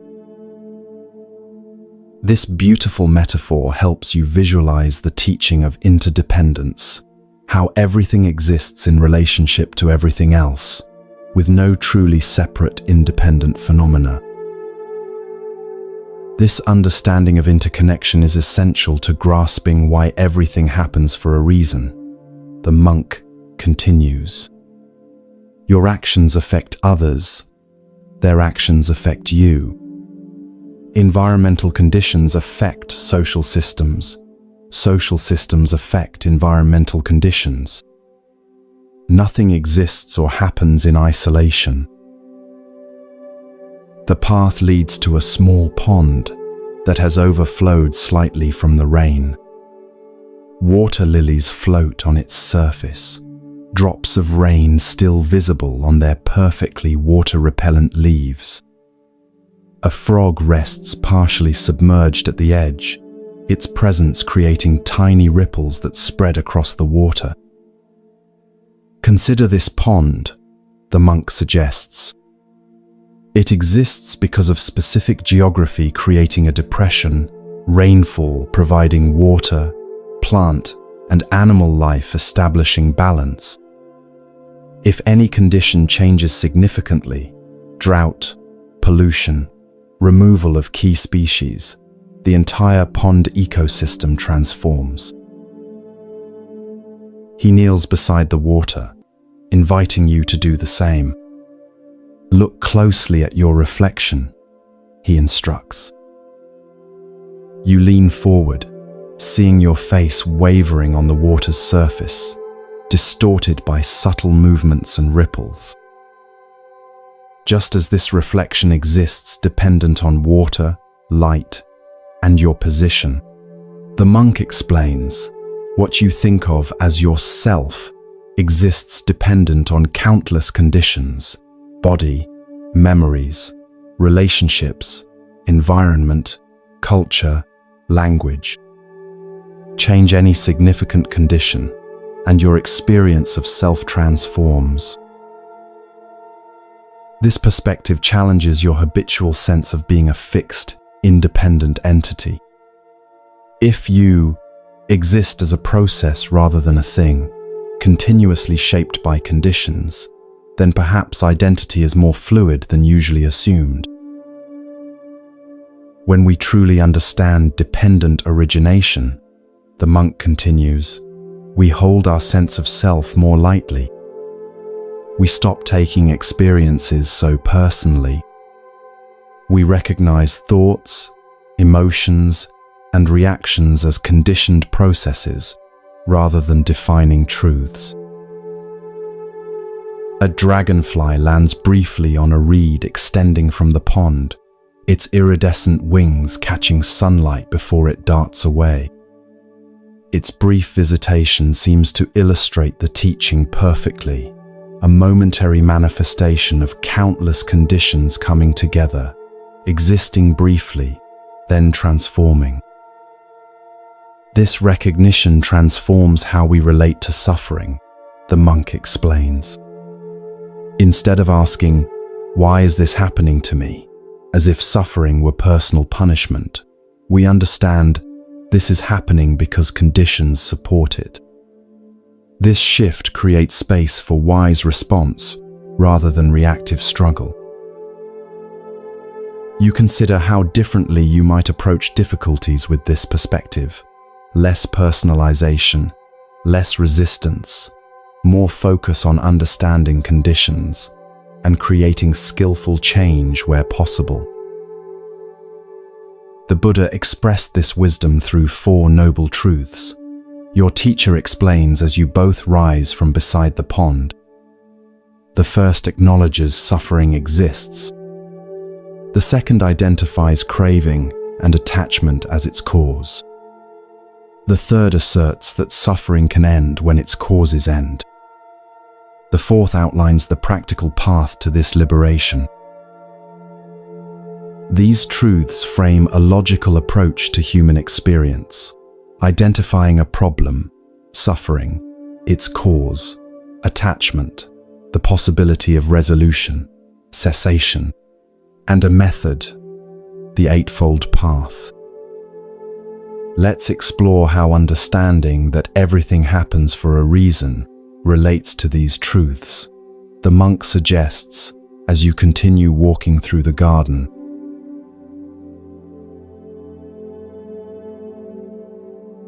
The path ascends slightly, leading to a viewpoint overlooking both the monastery and the valley beyond. The afternoon sun casts long shadows across the landscape, emphasizing depth and contour. From this vantage point, patterns become visible that couldn't be discerned at ground level. The first noble truth simply acknowledges reality. The monk begins as you both settle on a stone bench. Suffering exists in human life. We experience physical pain, illness, aging, and death. We face psychological distress, fear, loneliness, disappointment, grief. These experiences are universal, part of being human. You reflect on your own encounters with suffering, from minor frustrations to profound losses. The acknowledgement feels honest, neither minimizing life's difficulties nor catastrophizing them. The Buddha didn't teach this to depress us, but to begin from honest recognition. The monk clarifies.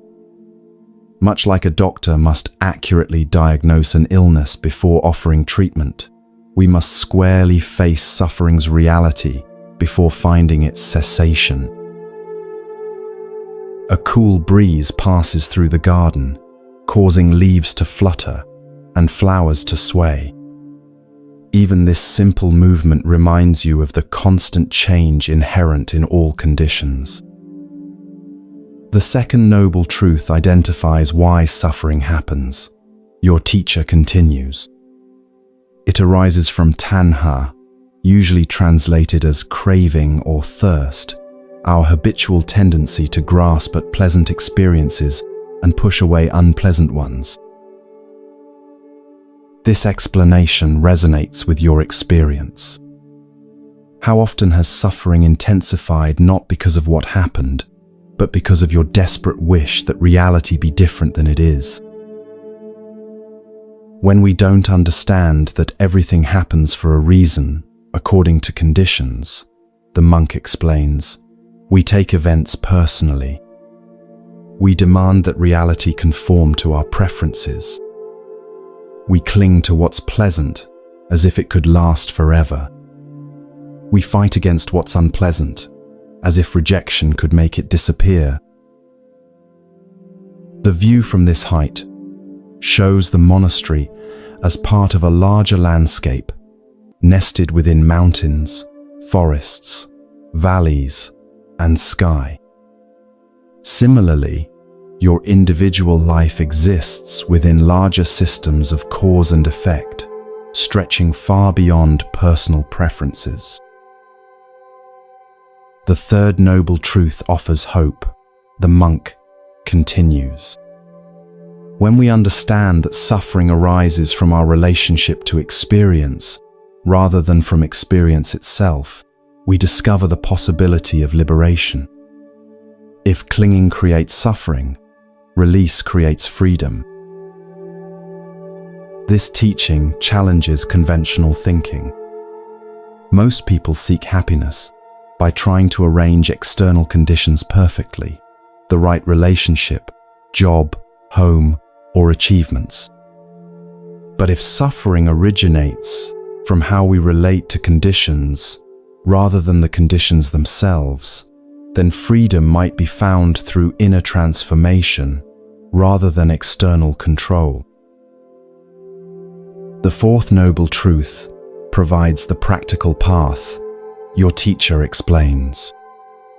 It outlines how to live from this understanding through right view, intention, speech, action, livelihood, effort, mindfulness, and concentration. These 8 aspects work together, transforming how we perceive and respond to life's events. The comprehensive nature of this path impresses you, addressing understanding, motivation, communication, behavior, work, energy, awareness, and mental cultivation. Not a simplistic solution, but a complete reorientation to existence. When we truly understand that everything happens for a reason according to causes and conditions, the monk continues, we naturally develop right view, the foundation of the entire path. We stop taking events personally, blaming others unfairly, or fighting against reality as it unfolds. From your elevated vantage point, you watch clouds move across the valley, their shadows flowing over the landscape like water. The perspective makes it easier to see how all elements interact: sunlight, air currents, moisture, temperature, creating the constantly changing conditions below. Right view naturally leads to right intention, your teacher explains. When we understand how suffering arises from grasping and aversion, we naturally intend to cultivate release, goodwill, and harmlessness. You consider how your own intentions might shift with deepening understanding, less driven by craving for specific outcomes, more oriented toward wisdom and compassion regardless of circumstances. These first two aspects of the path concern wisdom, the monk says. The next three, right speech, right action, and right livelihood, concern ethical conduct. When we understand that everything happens for a reason, according to conditions, we recognize how our words, actions, and work create ripples, affecting ourselves and others. Birds soar in the valley below, riding invisible air currents with effortless grace. They neither fight against these conditions nor try to control them. They simply understand their nature and work with them skillfully. The final three aspects, right effort, right mindfulness, and right concentration, concern mental development. Your teacher continues. They train the mind to see clearly, remain present, and respond wisely rather than react habitually. The sun begins its gradual descent toward the western mountains, the quality of light shifting subtly toward golden afternoon tones. This too reminds you of impermanence, how even the seemingly reliable sun appears to move through the sky, creating constantly changing conditions of light and shadow. This entire path emerges naturally from deeply understanding that everything happens for a reason, the monk summarizes. When we recognize that all phenomena arise, exist, and cease according to conditions, we stop fighting reality and start working skillfully within it.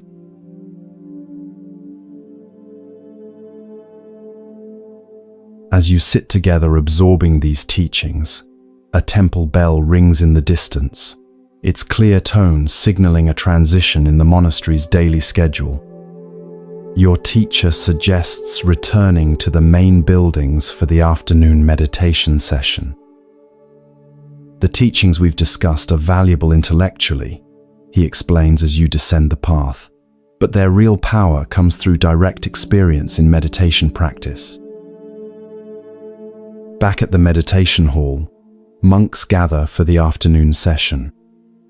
The atmosphere feels different from morning practice, perhaps because of the day's accumulated awareness or the particular quality of afternoon light filtering through paper windows. You take your place on a cushion, arranging your posture as instructed earlier, back straight but not rigid, hands resting in your lap, gaze softly lowered. The collective presence of practitioners creates a palpable field of concentrated awareness that seems to support your own practice. This afternoon, your teacher explains once all are settled, we'll explore a meditation that directly investigates dependent origination, how phenomena arise from conditions, exist temporarily, then cease as conditions change. He guides the initial settling of attention through breath awareness, allowing the mind to become more stable and clear. After several minutes of this foundational practice, he introduces the investigation. As you sit, notice how sensations arise in your body, he instructs.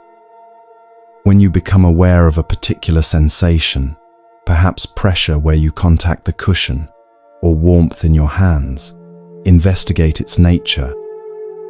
Does it remain constant or change? What conditions support its appearance? What happens as those conditions shift? You follow these instructions, bringing attention to bodily sensations with genuine curiosity. You notice a slight discomfort in your lower back that wasn't apparent earlier. As you observe without immediate reaction, you discover it's not a static experience, but a complex, changing process. Moments of sharpness, followed by dullness, intensifying then, fading, moving slightly from place to place. Now expand your awareness to include emotions. The monk continues after several minutes. Notice what feelings are present, perhaps peace, restlessness, contentment, impatience. Observe how each emotion arises from specific conditions and changes as conditions change. You discover a subtle anxiety present in your awareness, perhaps concern about correctly practicing these new instructions. As you observe this feeling with curiosity rather than judgment, you notice how it's supported by particular thoughts about doing it right. When attention shifts to simple observation rather than evaluation, the anxiety gradually transforms. Next, notice thoughts themselves, your teacher guides. Watch how they appear in consciousness, exist briefly, then dissolve to make space for new thoughts. Can you observe the conditions that give rise to particular thought patterns? This observation reveals how your thoughts aren't random but arise from specific conditions, external stimuli, bodily sensations, emotional states, previous thoughts, habitual patterns. No thought simply appears from nowhere. Each emerges from a complex web of conditions. Finally, expand awareness to notice consciousness itself, the monk suggests, his voice increasingly subtle as the meditation deepens. This awareness that knows sensations, emotions, and thoughts, observe how it too arises according to conditions. When tired, consciousness takes on certain qualities. When concentrated, it manifests differently.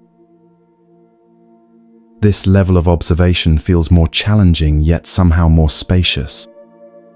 You begin to recognize how even your awareness itself isn't a fixed entity, but a dynamic process responding to changing conditions, clearer or duller, focused or scattered, expanded or contracted, depending on circumstances. In this investigation, the teacher explains quietly, we directly experience how everything happens for a reason according to conditions. Nothing in our experience exists independently or remains unchanged. Everything flows in the continuous dance of arising and passing away. The meditation continues in silence, each practitioner exploring this territory of direct observation. The collective energy of the hall supports sustained attention, making it easier to maintain awareness without distraction. After what might be 20 minutes, or might be longer, time seems fluid in deep meditation. A small bell rings 3 times, signaling the session's conclusion. The monk offers final guidance as everyone gradually returns to ordinary awareness. Let this understanding of dependent origination infuse your entire experience, he suggests. When pleasant experiences arise, remember they exist because conditions support them and will change when conditions change. When difficult experiences arise, recognize they too depend on specific conditions and aren't permanent realities. You open your eyes slowly, the meditation hall coming back into focus. Afternoon light casts long rectangles through paper windows onto the wooden floor. Other monks shift slightly, some stretching subtly after the period of stillness. Carry this awareness into your evening activities, the monk concludes. Notice how everything you experience, from the taste of food to interactions with others, to your own changing mental states, happens for specific reasons according to conditions.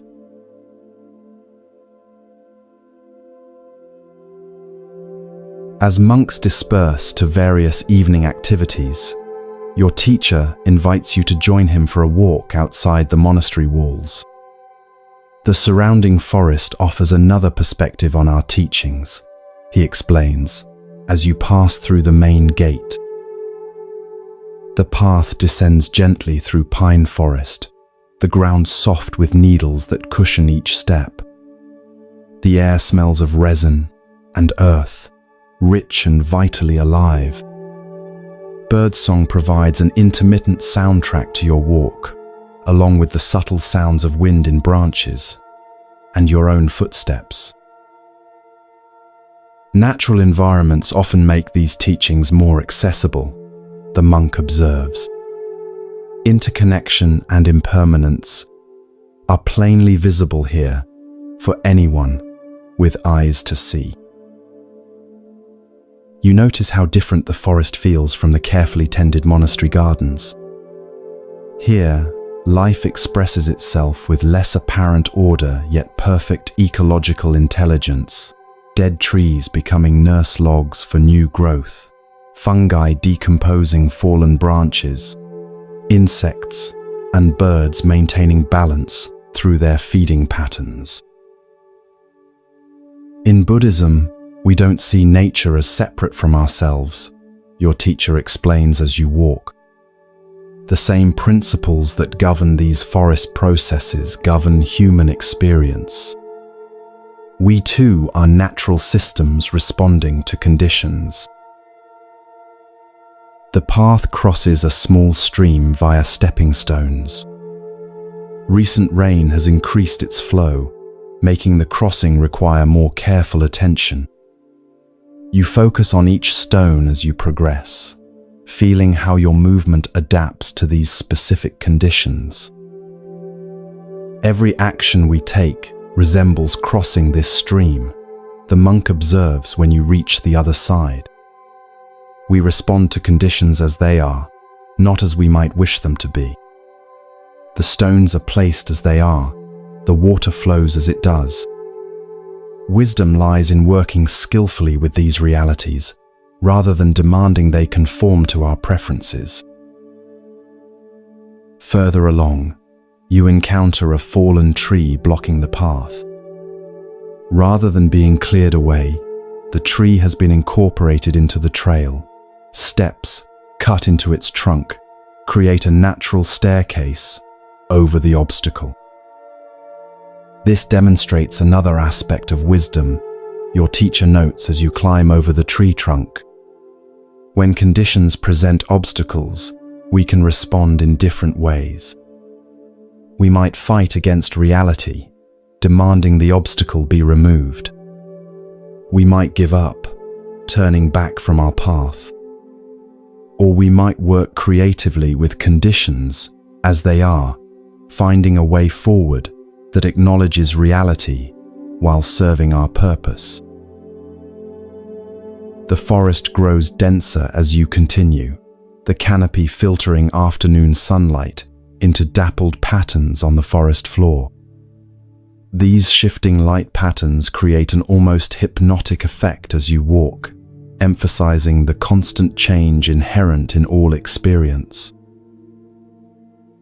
When we truly understand that everything happens for a reason according to conditions, the monk continues, we stop exhausting ourselves fighting against reality. Instead, like these trees growing toward available light, we respond intelligently to conditions as they are. You notice how trees growing in shade have developed different shapes than those in sunnier locations, stretching taller with fewer lower branches to maximize light exposure.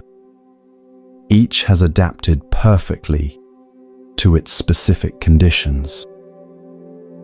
Human suffering often comes from our resistance to this natural process, your teacher observes.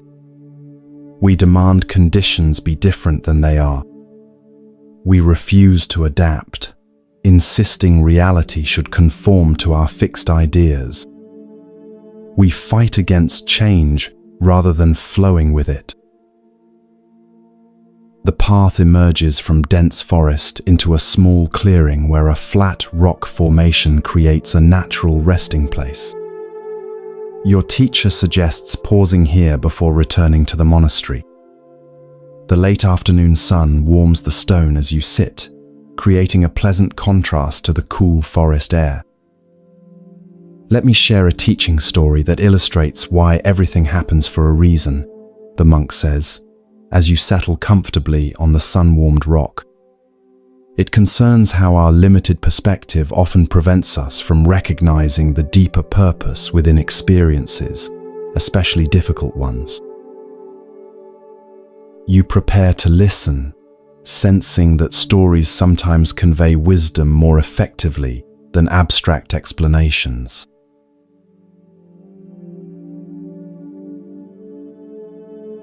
There once was a young disciple studying with a renowned meditation master. The monk begins. The disciple was sincere but often impatient, wanting to advance quickly toward enlightenment without fully developing the necessary foundations. One day, the master asked the disciple to prepare tea. The young man did so hurriedly, bringing a steaming pot and cups to where the master sat. As he began pouring, the master suddenly struck the disciple's hand, causing him to spill hot tea everywhere. The disciple was shocked and upset. "Master, why did you do that?" he demanded. "Now the tea is wasted, and I nearly burned myself." The master pointed calmly to the cup he had prevented the disciple from filling. Inside was a small scorpion that had fallen in while the cup sat unused.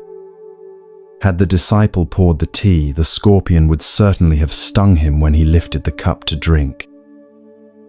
Sometimes what appears as harm is actually protection, the master explained. Your limited perspective saw only an aggressive act. My wider perspective saw what would happen if I didn't intervene. The monk pauses, letting the story settle into your understanding.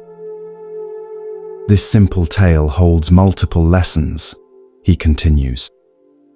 First, it demonstrates how limited perspective prevents us from recognizing the true nature of events.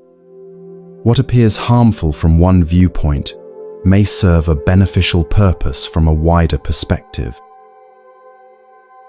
You think about experiences in your own life initially perceived as setbacks that later revealed unexpected benefits, plans that fell through making way for better opportunities, relationships that ended, creating space for growth, failures that taught essential lessons leading to later success.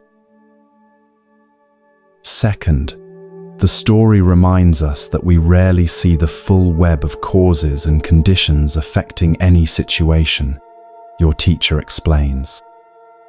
The disciple couldn't see the scorpion. He lacked information necessary for accurate understanding. Similarly, we often judge situations without seeing their full context. Birds call to each other as evening approaches, preparing to roost for the night.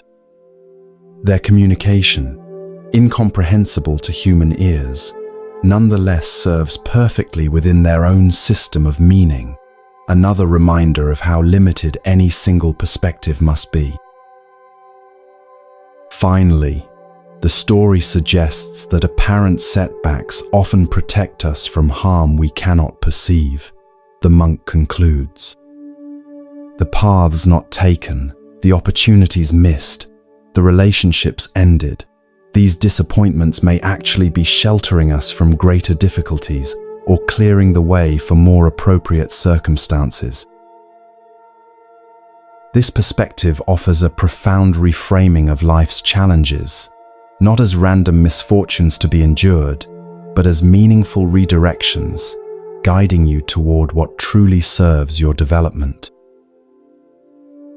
When we understand that everything happens for a reason, your teacher emphasizes, we hold our judgments more lightly. We remain open to the possibility that what seems negative from our limited perspective may serve purposes we cannot yet recognize. The sun dips lower toward mountain peaks, signaling time to return to the monastery before darkness falls. You rise from the warm rock, feeling both physically refreshed by the forest walk and mentally stimulated by these teachings. As we walk back, the monk suggests, practice maintaining awareness of how each step happens for specific reasons, your intention to return, the path's condition, your body's capabilities, the changing light, influencing your pace. Nothing occurs randomly, everything manifests through the meeting of particular conditions. This mindful walking practice helps integrate the intellectual understanding you've been developing with direct physical experience.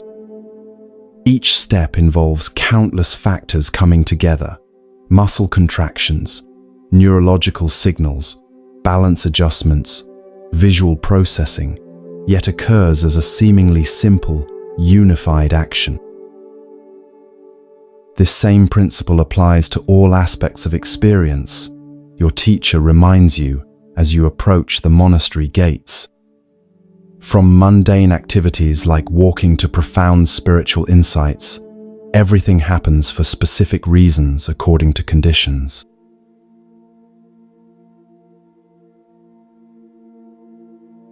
Evening settles over the monastery as you return. Lanterns have been lit along pathways, creating pools of warm light in the gathering darkness. Monks move quietly between buildings, completing final daily tasks before the evening meal and meditation. After dinner, your teacher says, "I want to address how understanding that everything happens for a reason transforms our approach to life's greatest challenges, including those that seem meaningless or fundamentally unfair." The evening meal follows the same mindful pattern as previous ones, a simple grace, acknowledging the many contributions that bring food to the table, eating conducted with full awareness, cleaning completed with the same attention as all other activities. Following the meal, while most monks retire to the main hall for evening meditation, your teacher leads you to a small side garden illuminated by stone lanterns. The night air carries a slight chill, and stars begin appearing in the clear mountain sky. The atmosphere feels perfectly aligned for deeper teachings. Throughout human history, the monk begins as you both settle on a stone bench. People have struggled with experiences that seem meaningless or unjust, natural disasters that destroy indiscriminately, children born into suffering, good people facing terrible misfortune, while harmful ones prosper. You think about situations in your own life and in the wider world that have raised similar questions, apparent injustices that challenge any sense of meaningful order. Many religious traditions answer these questions through concepts of divine will or predetermined fate. Your teacher continues. Buddhism offers a different perspective through the understanding that everything happens for a reason according to causes and conditions, many extending far beyond what any individual can perceive. A nightbird calls from somewhere in the darkness, its voice clear and melancholy against the background of crickets and distant water. When facing profound suffering or injustice, the monk explains, Buddhist wisdom doesn't ask us to accept simplistic explanations like everything happens for the best or it's all part of a plan. Rather, it invites us to recognize the vast complexity of conditions creating each situation. This perspective neither minimizes suffering nor requires belief in cosmic justice. It simply acknowledges reality's immense complexity, and our limited ability to comprehend it fully. Natural disasters happen because of geological, meteorological, and environmental conditions. Your teacher illustrates. Children experience suffering because of social, economic, political, and historical conditions. Good people face misfortune, and harmful ones prosper because the web of karma extends across lifetimes and involves collective as well as individual actions. Stars continue appearing overhead as darkness deepens, their ancient light reaching you after traveling years or centuries through space, a perfect metaphor for how causes create effects across vast distances of both space and time.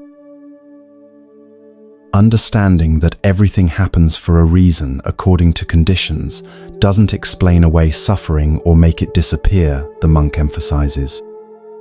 But it helps us respond more skillfully by focusing attention on conditions we can affect, rather than wasting energy fighting against what cannot be changed.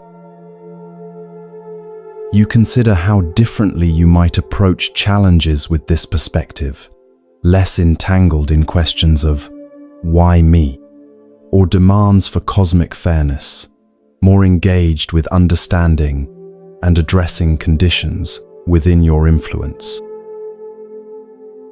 This understanding also cultivates compassion.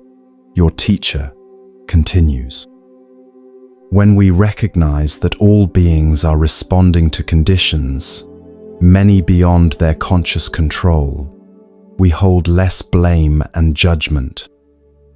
The person acting harmfully does so because of specific causes and conditions, shaping their understanding and choices.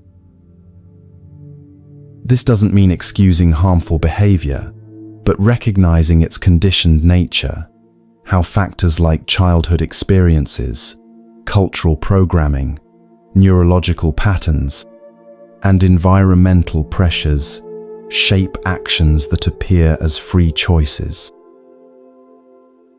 Most importantly, the monk emphasizes, this understanding empowers us to create different conditions moving forward. While we cannot change what has already occurred, we can establish causes likely to produce more beneficial effects for ourselves and others.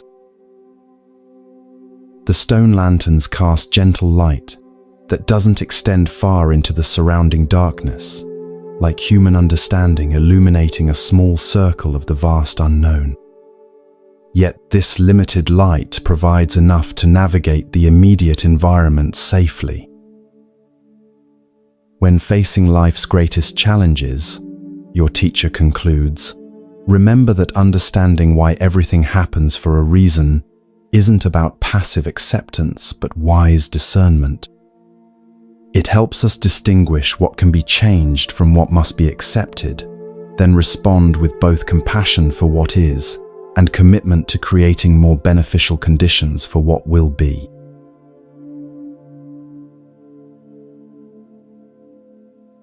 As evening deepens around the monastery, the main bell rings, signaling the final meditation session of the day. Monks gather in the hall, where candles create islands of soft light in the darkness. The atmosphere feels both peaceful and charged with collective intention.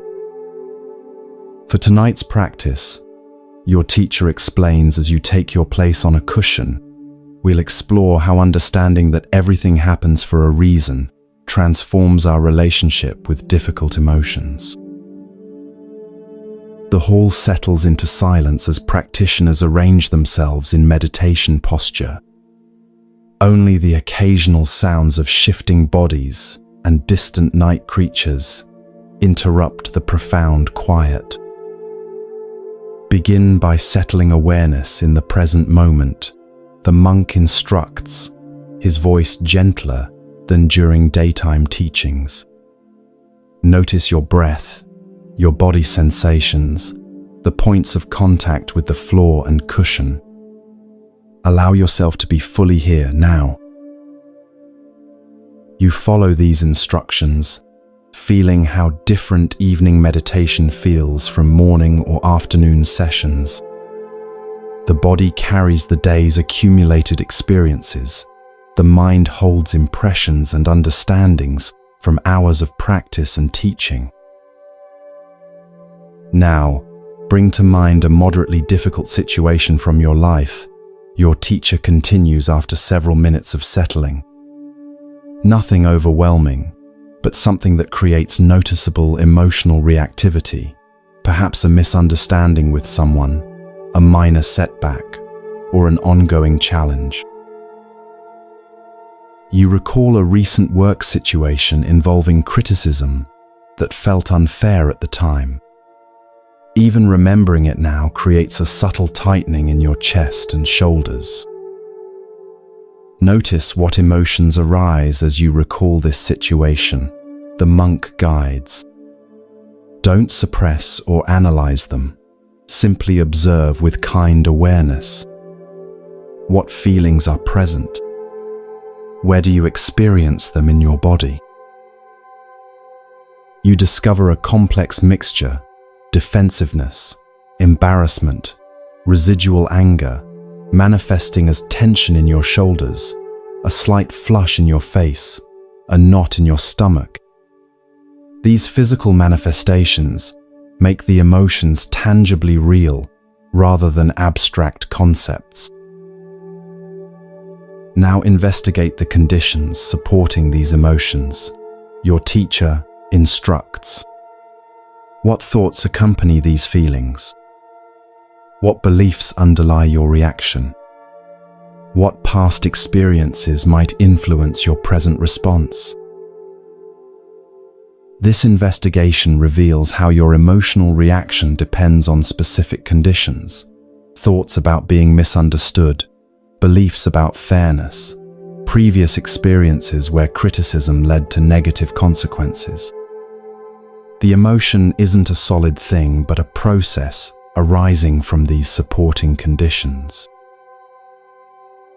Notice how understanding the conditioned nature of emotions creates space around them, the monk suggests. They're no longer solid, permanent realities, but temporary phenomena arising when certain conditions come together. This shift in perspective creates a subtle but significant change in your experience.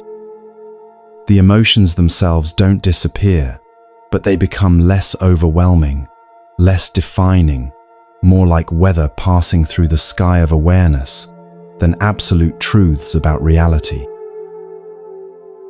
When we truly understand that everything happens for a reason according to conditions, your teacher continues, his voice barely above a whisper in the quiet hall, we hold our emotions more lightly. We recognize that anger, fear, jealousy, and grief arise not because we're flawed or because reality is wrong, but because specific conditions support these states. Candles flicker as a slight breeze finds its way into the hall, creating dancing shadows on walls and ceiling.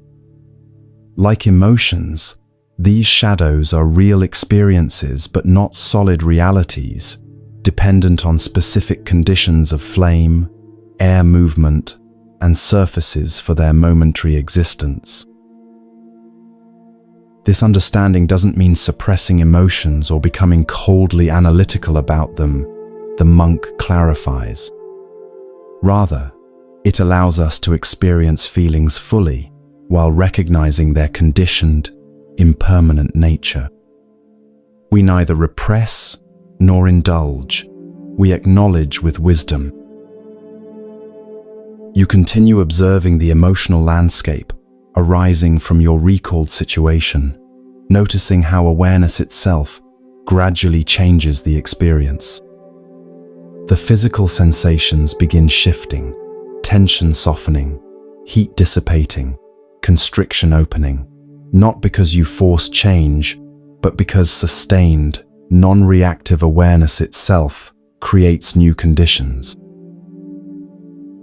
As our meditation concludes, your teacher says after several more minutes of silent practice, Recognize that this same approach can be applied to all experiences, pleasant, unpleasant, or neutral.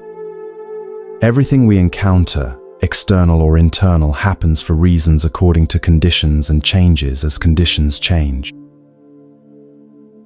3 strikes of a small bell signal the session's end. The hall remains quiet as practitioners gradually shift from formal meditation to ordinary awareness. There's a palpable sense of collective settledness, as if the shared practice has harmonized the group's energy, despite each person following their own inner journey. Carry this understanding into your sleep tonight, the monk suggests as monks begin quietly leaving the hall. Notice how even dreams happen for reasons according to conditions and offer teaching if approached with awareness.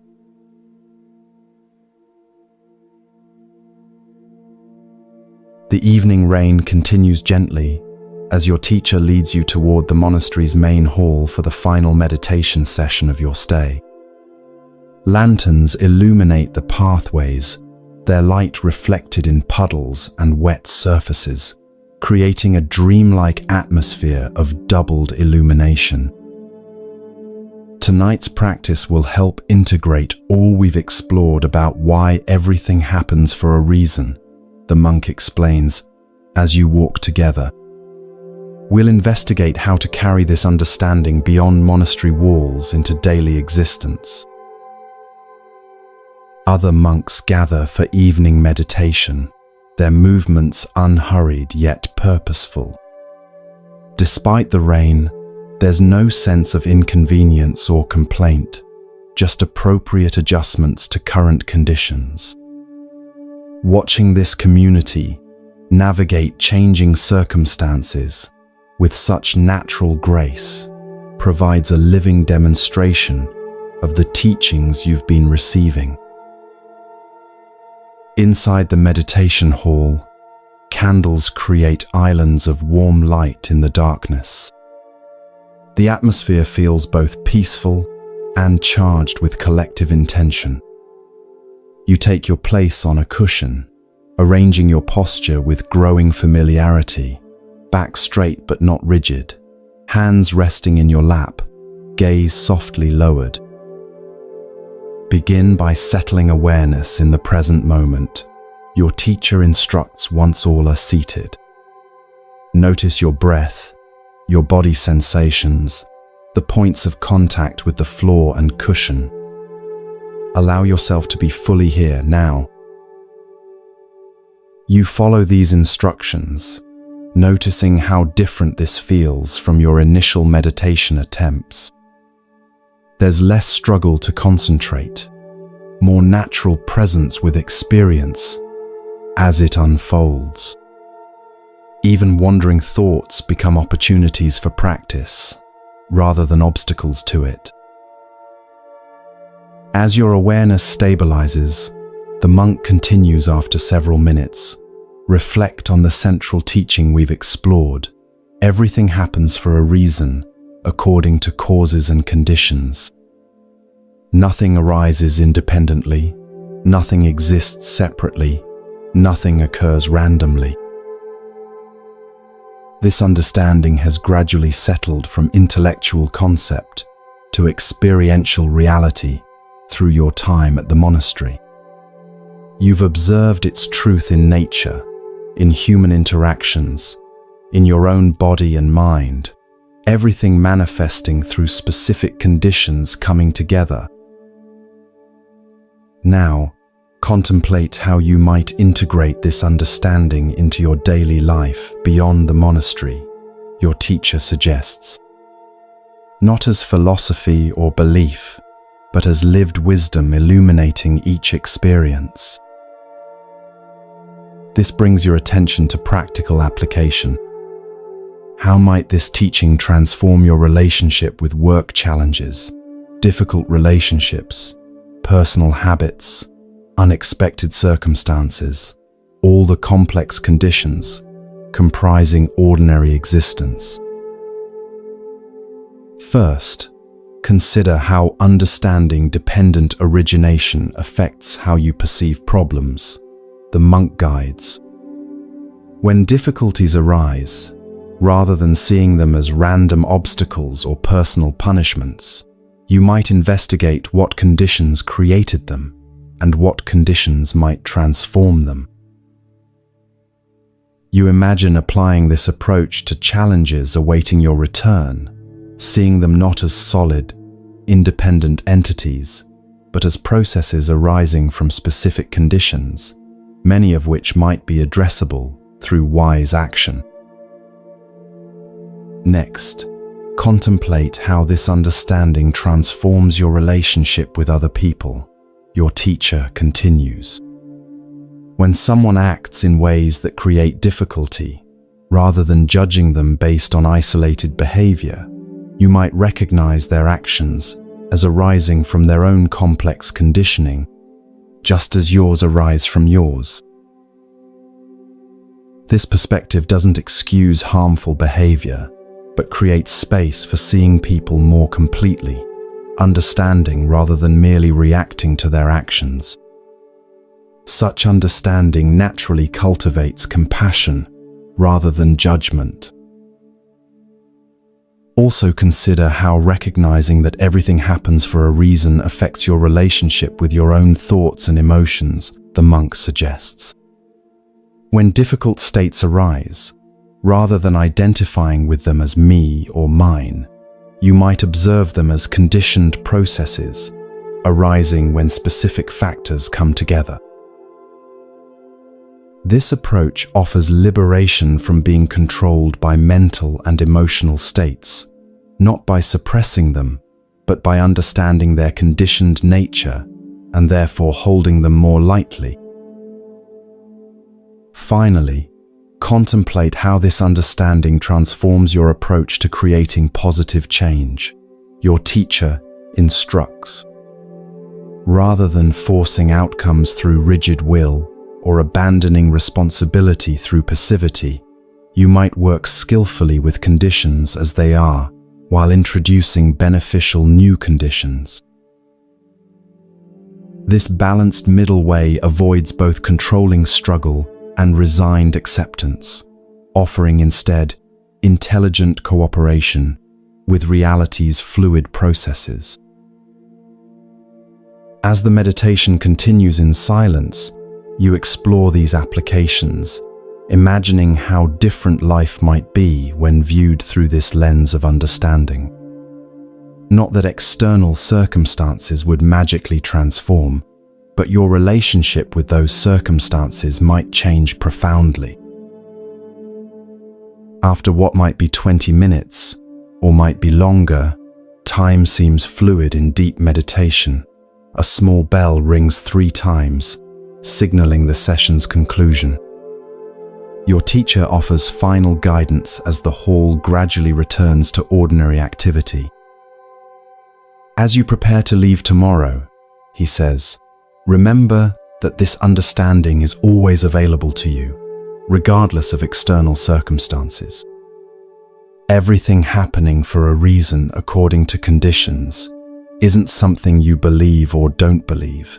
It's simply how reality functions, whether recognized or not. This reminder feels significant. The teaching isn't an optional philosophy, but a description of how existence actually operates.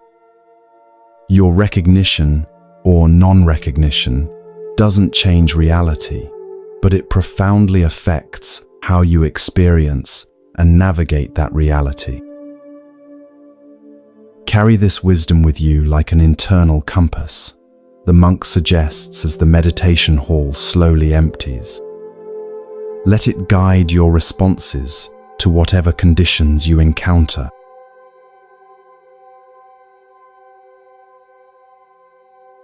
Following evening meditation, most monks retire to their quarters, but your teacher invites you for a final conversation beneath the monastery's covered walkway. The rain has stopped, leaving the night air fresh and clear. Stars begin appearing between scattered clouds, their ancient light reaching you after traveling vast distances through space.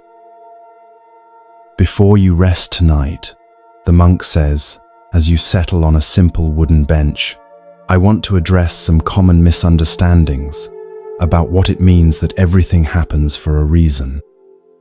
This will help you maintain clear understanding as you return to daily life.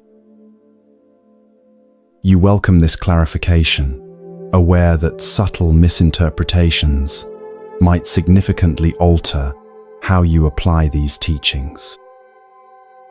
First, your teacher begins, understanding that everything happens for a reason, according to conditions, doesn't mean adopting fatalism or resignation. Recognizing how conditions create current reality empowers us to establish different conditions, creating different future realities. This corrects the potential misunderstanding that accepting reality's conditioned nature might lead to passive acceptance of harmful or unbeneficial circumstances. Second, the monk continues, this understanding doesn't suggest that suffering happens for the best or serves some predetermined plan. It simply recognizes that all phenomena arise from specific causes and conditions rather than random chance or divine intervention.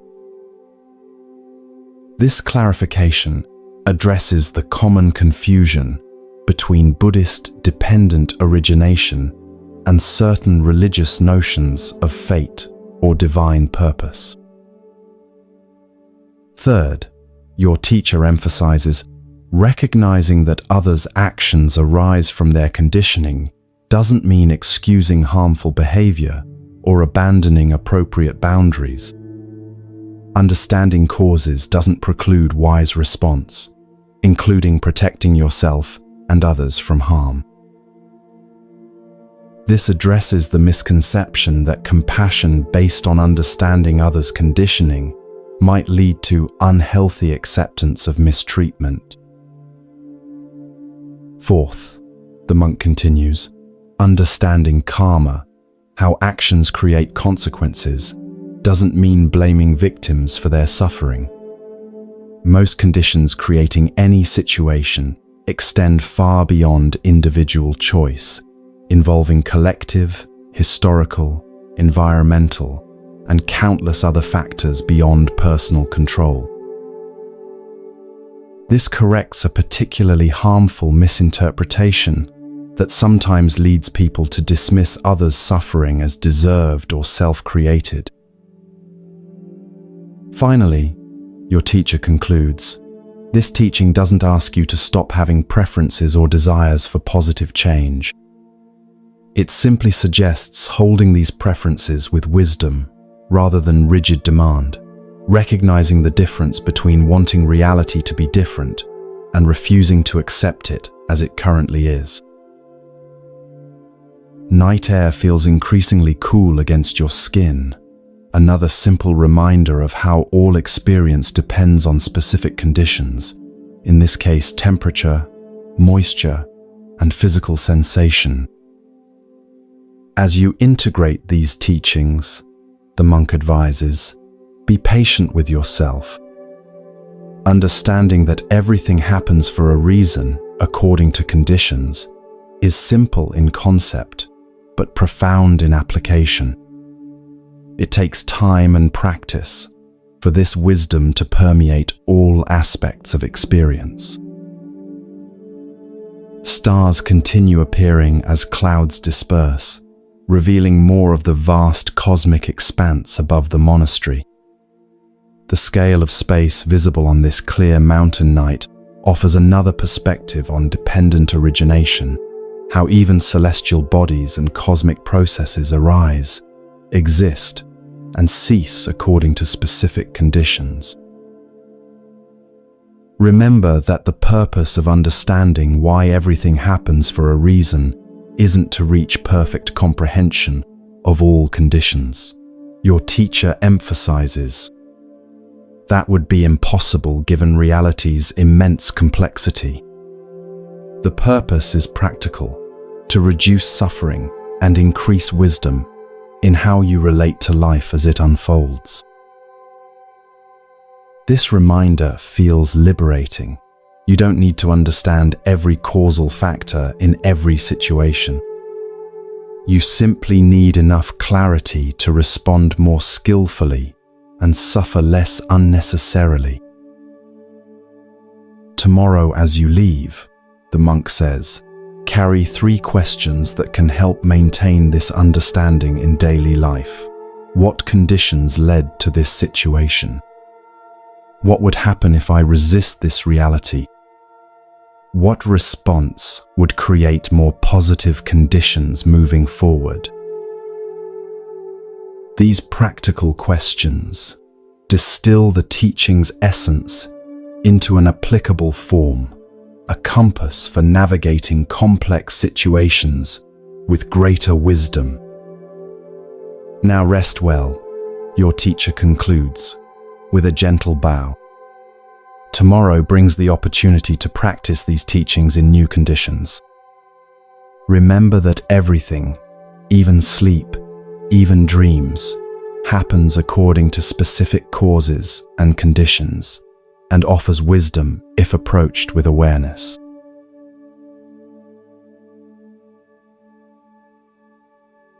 As you return to your simple quarters for your final night at the monastery, the cumulative effect of these teachings continues working within you. The room feels different somehow, not physically changed, but perceived differently through your evolving understanding. The single candle, the sleeping mat, the small table, the cup of tea someone has thoughtfully prepared, each exists through countless conditions coming together.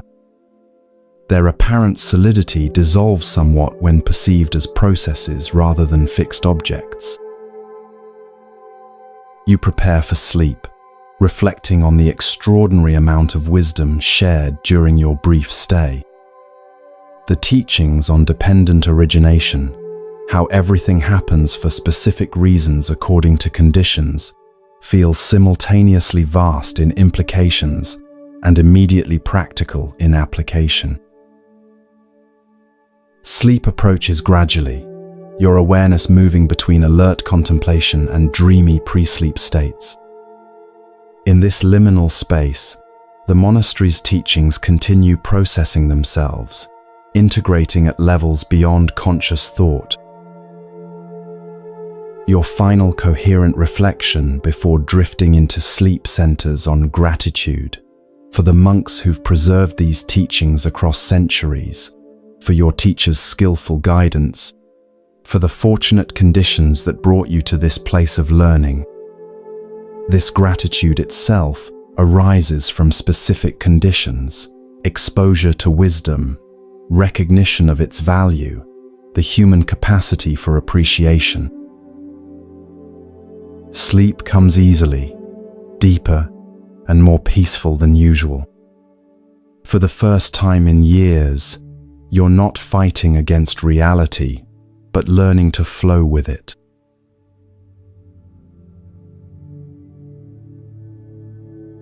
Morning arrives with the first light of dawn and the gentle sound of monastery bells. You wake feeling simultaneously rested and somehow transformed, not dramatically different, but subtly shifted in perspective. Today you'll return to ordinary life beyond monastery walls, carrying these teachings into different conditions. You begin with 3 conscious breaths, establishing awareness before rising. Simple morning activities, washing, dressing, arranging your few belongings, become opportunities to practice presence rather than automatic functions to complete without attention. Outside your quarters, the monastery moves through its morning rhythm. Everything appears fresh after yesterday's rain, colors more vibrant, air more clear, surfaces glistening with remaining moisture. Yet you recognize these too as impermanent conditions that will change as sunlight intensifies and water evaporates. Your teacher finds you after breakfast, suggesting a final walk before your departure. "Let's visit the viewpoint overlooking the valley," he proposes. It offers a fitting perspective for our concluding conversation. The path ascending to the viewpoint feels familiar now, your body remembering its contours from previous climbs. Yet subtle changes have occurred since your last visit. New puddles from yesterday's rain, different birds calling from surrounding trees, altered quality of morning light. Nothing remains exactly the same, even in this seemingly timeless place. Reaching the viewpoint, you discover a spectacular morning vista. Valley mist is beginning to burn off as sunlight strengthens, revealing the landscape below in stages rather than all at once. Mountains beyond remain partially obscured by lingering clouds, creating a scene of depth and mystery. This changing view perfectly illustrates our teaching. Your teacher observes as you both settle on the stone bench. What you see depends entirely on specific conditions, time of day, recent weather, your physical position, atmospheric clarity. Change any condition, and your perception transforms accordingly. The valley continues revealing itself as mist disperses. Villages, fields, rivers, and forests gradually emerge from obscurity into visibility. This natural unfolding seems to mirror your own experience during these days of learning, wisdom gradually clarifying what was previously obscured. As you return to your daily life, the monk continues, you'll face conditions very different from what you've experienced here. Some may support continued practice, others may challenge it. This is natural and to be expected. This acknowledgement feels important, realistic recognition that the supportive monastery environment differs significantly from ordinary circumstances, with their complex demands and distractions. Remember that challenging conditions don't prevent practice, but actually constitute its most important field.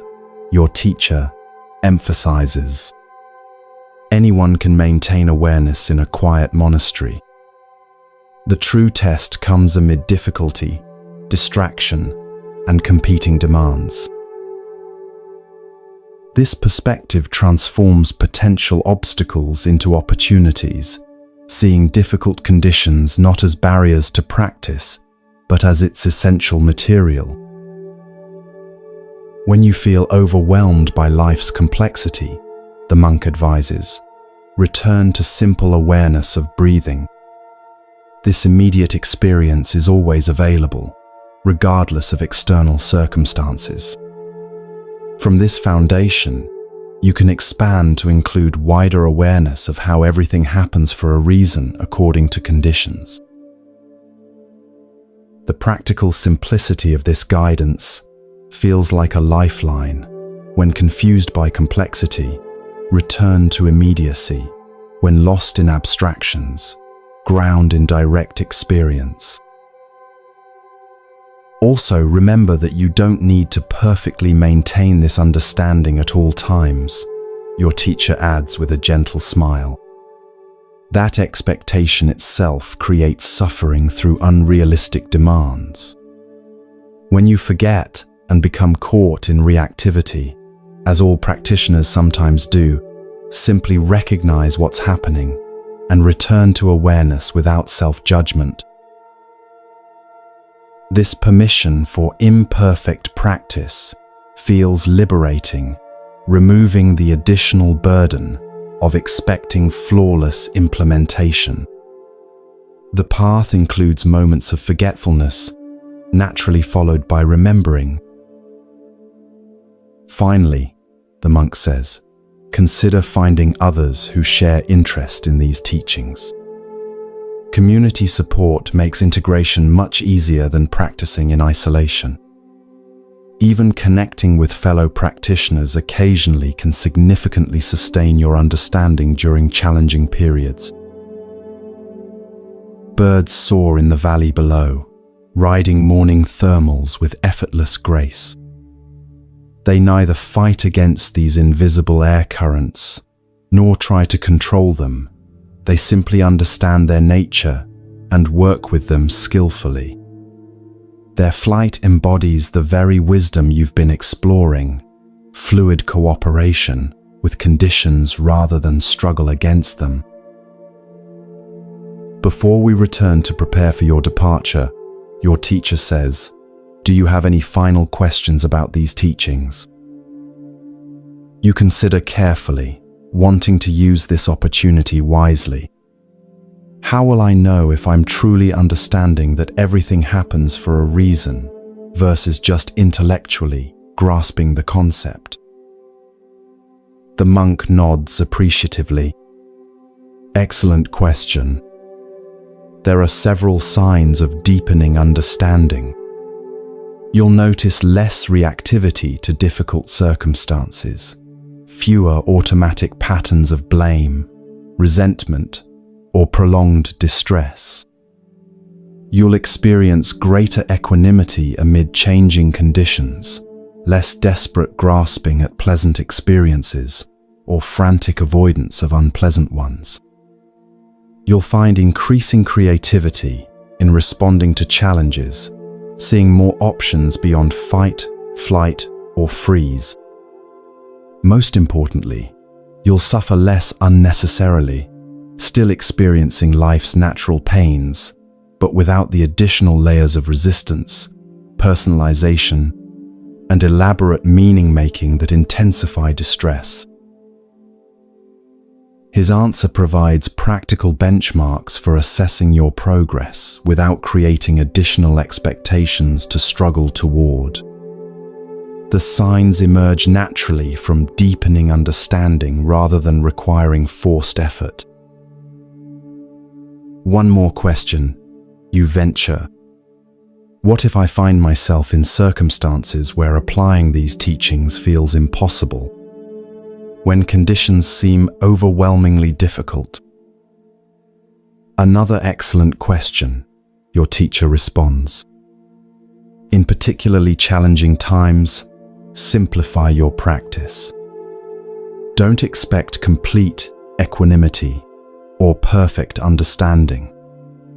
Instead, maintain minimal awareness, just noticing without judgment that conditions are currently difficult and your capacity is temporarily limited. This simple recognition itself represents the teaching in action, seeing clearly how everything, including your current inability to practice more extensively, happens for reasons according to conditions. This guidance feels particularly valuable, offering a foundation that remains accessible even during life's most challenging periods, rather than creating ideals attainable only under optimal circumstances. It's time to descend, the monk says, rising from the bench. Your journey back begins soon. As you follow the path downward, the monastery comes into view below, its buildings, gardens, and pathways forming an integrated whole within the mountain landscape. From this perspective, you can see how perfectly the community has adapted to natural conditions, using the mountain's contours rather than fighting against them, capturing water's natural flow rather than forcing artificial systems, orienting structures to maximize natural light and minimize exposure to harsh elements.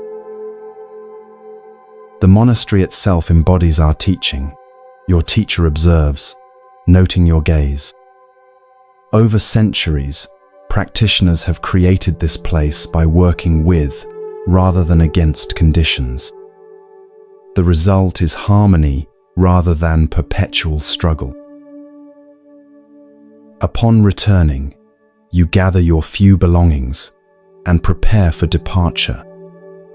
Other monks appear to offer simple farewells, some with gentle nods, others with quiet words of encouragement. Though your stay has been brief, you feel a genuine connection with this community, united by shared practice rather than conventional social ties. Your teacher accompanies you to the monastery gate, where the path begins its descent toward the valley. The morning has fully blossomed now, sunlight illuminating the landscape, birds actively singing, gentle breezes carrying the scent of pine and distant flowering plants. As you return to your world, the monk says at the threshold, remember that these teachings aren't separate from ordinary life, but reveal its true nature. Everything you encounter, from mundane tasks to profound challenges, happens for specific reasons, according to conditions, and offers opportunities for deepening wisdom. He places something in your hand, a simple bracelet made of wooden beads similar to those many monks wear around their wrists. This can serve as a reminder when needed. Whenever you notice it, take one conscious breath and recall that everything in that moment, including your awareness itself, happens for reasons according to conditions. The simple gift feels perfectly appropriate, not elaborate or precious in conventional terms, but meaningful as a practical aid for continued practice. Thank you for these teachings, you say, feeling both gratitude and a certain sadness at departure. They've changed how I see everything. The teachings were already present in reality. The monk responds with a gentle smile. We've simply pointed to what was always there but perhaps not recognized. The true teacher is your own direct experience when approached with awareness. With a final bow, he releases you to continue your journey. As you begin descending the mountain path, you glance back once to see him still standing at the gate, a serene presence amid the monastery's timeless activity.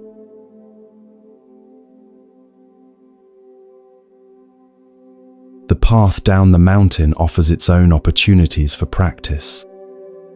Each step requires attention to current conditions, steepness, loose stones, muddy sections from yesterday's rain. Your body naturally adjusts its movement according to these changing circumstances, demonstrating at the physical level exactly what you've been learning at the conceptual level. You notice how this descent differs from your ascent days earlier.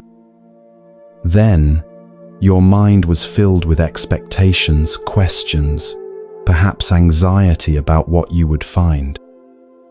Now, though still anticipating return to ordinary life, your awareness remains more grounded in present experience, the sensation of each step, the changing perspective as you descend, the sounds and scents of the mountain environment. About halfway down, you pause to rest beside a small stream. Water flows with perfect responsiveness to conditions, moving faster where the slope steepens, forming pools where depressions exist, creating ripples when encountering rocks, remaining smooth where the stream is even. No resistance, no complaint, no struggle against circumstances, just natural adaptation to what is. Everything happens for a reason, according to conditions. You remind yourself, watching water droplets catch sunlight as they splash over stones. This simple fact, recognized or not, governs all existence from cosmic processes to subatomic interactions, from social systems to individual thoughts arising in consciousness. Continuing downward, you begin noticing signs of human habitation, terraced fields in the distance, occasional glimpses of valley roads, the sound of a vehicle somewhere below. The contrast between monastery simplicity and ordinary complexity grows more apparent with each step towards civilization.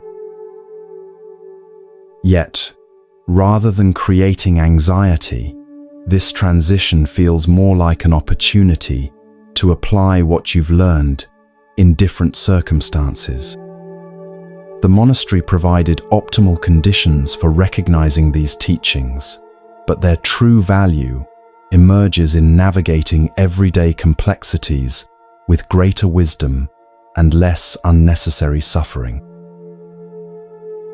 By midday, you reach the small village where your journey began and will now conclude with transportation back to your regular life. The settlement appears simultaneously familiar and somehow different, physically unchanged yet perceived through your evolved understanding. While waiting for your transportation, you sit at a small tea shop overlooking the village square. Ordinary life unfolds before you, merchants selling goods, children playing, elders conversing on benches, workers delivering supplies. Every action, every interaction happens for specific reasons according to conditions, though most participants remain unaware of this underlying reality. You don't view this lack of awareness with judgment, but with compassion, recognizing that your own understanding remains partial and continues developing through practice. The Buddha's teachings describe reality whether acknowledged or not, just as gravity operates regardless of our understanding of physics. Sipping tea, you notice its complex flavor profile: bitter, sweet, astringent, earthy notes combining into a single experience, dependent on countless conditions from soil composition to water temperature. Even this simple pleasure demonstrates dependent origination when approached with mindfulness.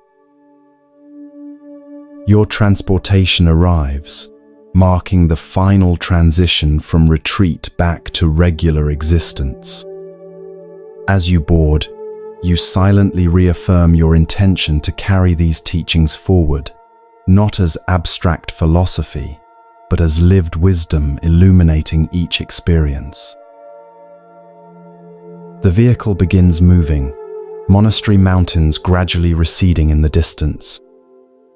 Yet something intangible remains with you, not just memories or concepts, but a fundamental shift in how you perceive reality. Everything happens for a reason, according to conditions. This understanding, once glimpsed, transforms how you relate to all aspects of existence.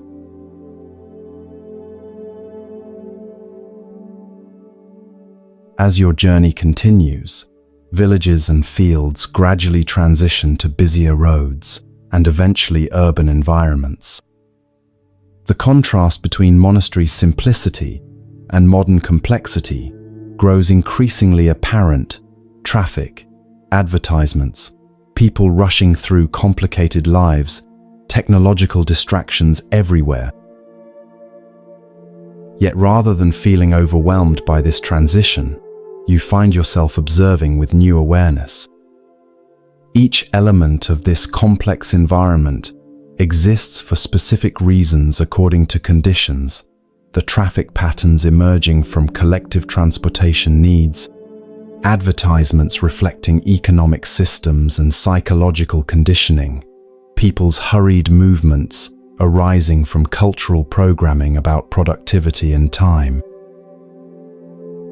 You notice judgments arising, thoughts about unnecessary complexity or misplaced priorities, but instead of identifying with these judgments, you observe them, as additional conditioned phenomena arising from your recent monastery experience, contrasting with current surroundings.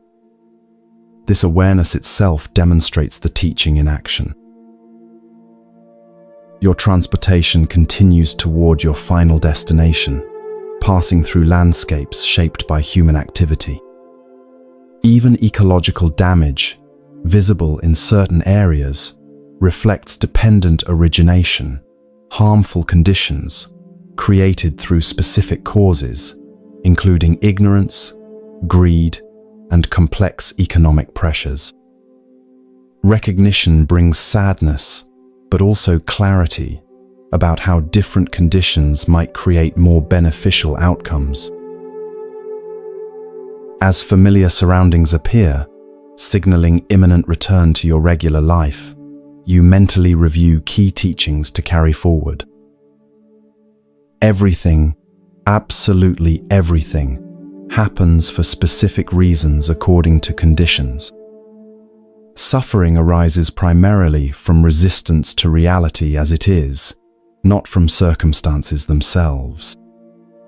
Understanding dependent origination creates freedom to work skillfully with conditions rather than struggle against them. This understanding naturally cultivates compassion by recognizing how all beings' actions arise from their conditioning. The path involves both accepting what cannot be changed and creating beneficial conditions for what can be transformed. Your transportation arrives at your destination. Stepping back into familiar territory, your home, your neighborhood, you notice how differently you perceive these once ordinary surroundings. Not dramatically altered, but viewed with fresher awareness of how each element exists through specific conditions rather than independent inherent existence. Returning to your living space, you're struck by how objects previously taken for granted as fixed entities now appear more clearly as processes, each possession representing countless conditions coming together temporarily, from raw materials to manufacturing, from economic systems to personal preferences that brought them into your sphere. You place the simple wooden bracelet from the monastery on a small shelf where you'll see it daily, a physical reminder of intangible wisdom. Then, you take 3 conscious breaths, acknowledging this transition back to ordinary life while carrying extraordinary understanding. This return doesn't represent an ending, but a beginning, the start of integrating these teachings into daily existence. The real practice happens not in perfect monastery conditions, but amid life's complex, messy, constantly changing circumstances. Everything happens for a reason, according to conditions. This understanding, once glimpsed, remains available in each moment, a compass for navigating life with greater wisdom, less unnecessary suffering, and more compassionate presence.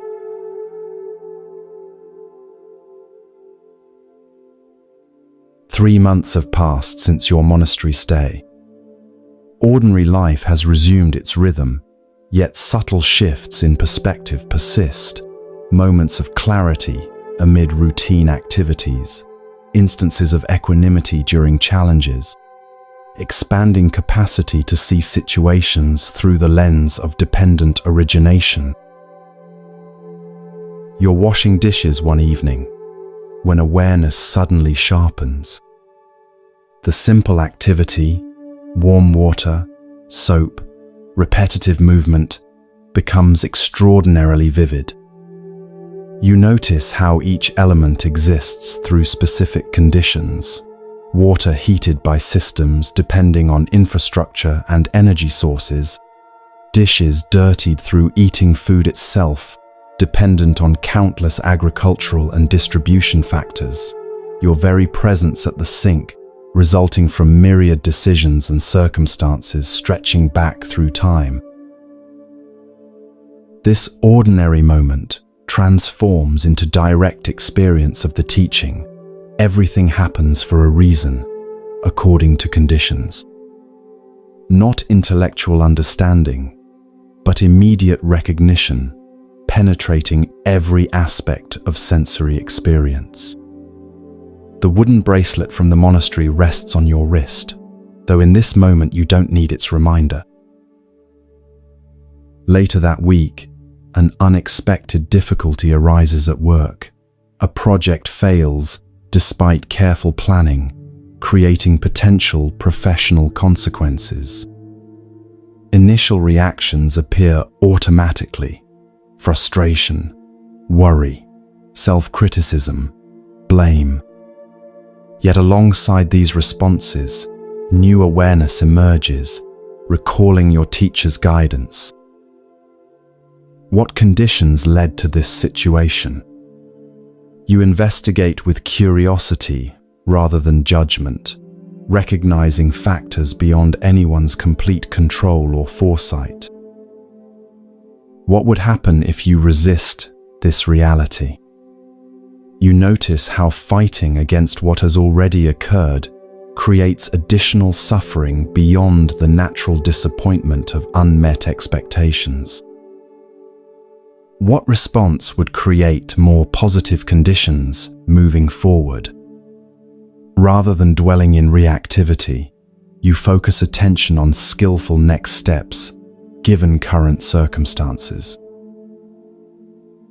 This approach doesn't magically solve the problem but transforms your relationship with it, creating space for wise response rather than mere reaction, recognizing the situation's conditioned nature rather than taking it personally as failure or punishment. Walking in a local park the following weekend, you observe nature's perfect demonstration of the teaching. Trees grow according to available light, soil, and moisture. Birds build nests using materials at hand. Weather patterns form through complex atmospheric conditions. Nothing happens randomly. Nothing exists independently. Everything manifests through causes and conditions working together. You recall your monastery teacher explaining how enlightenment isn't some distant, exotic state, but clear recognition of reality as it actually is, free from the distortions of ignorance, attachment, and aversion. These moments of clear seeing, however brief, offer glimpses of that realization. Sitting on a park bench, you close your eyes briefly, establishing awareness of breathing, the simple practice recommended for reconnecting with immediate experience when overwhelmed by complexity. 3 conscious breaths center attention in present reality rather than conceptual thinking about reality. Opening your eyes, the world appears simultaneously ordinary and extraordinary, familiar physical forms, recognized as temporary manifestations of ongoing processes, solid-seeming objects, understood as events unfolding according to conditions. This perception brings unexpected ease, less need to control, judge, or fix what arises when its conditioned nature is clearly seen. That evening, while preparing for sleep, you reflect on how understanding that everything happens for a reason continues integrating into daily experience. Progress doesn't follow a straight line. Some days bring clear insight, others revert to habitual reactivity. Yet even forgetting becomes opportunity for practice when recognized with compassion rather than self-criticism. As sleep approaches, you remember the monastery and feel gratitude for teachings that continue revealing their wisdom through direct application. The understanding that everything happens for specific reasons, according to conditions, isn't abstract philosophy, but practical guidance for navigating existence with greater wisdom and less unnecessary suffering. Sleep comes easily, your breath gradually slowing. Even this transition from wakefulness to sleep happens according to specific conditions: physical fatigue, quieting sensory input, slowing thought patterns, appropriate environment. Nothing random, nothing separate, everything unfolding in perfect accordance with causes and conditions.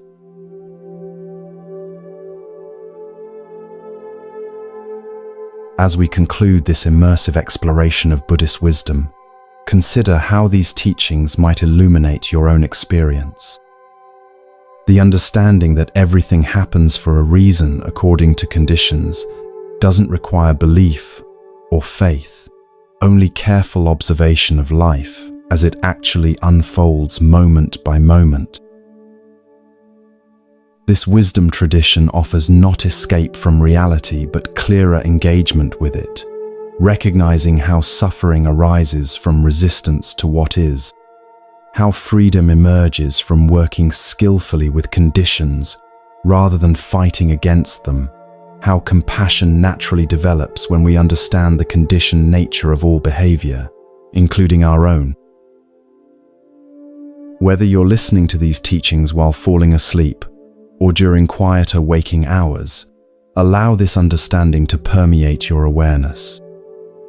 Notice how everything happening right now, external sounds, bodily sensations, arising thoughts, emotional tones, exists through specific conditions coming together in this unrepeatable moment.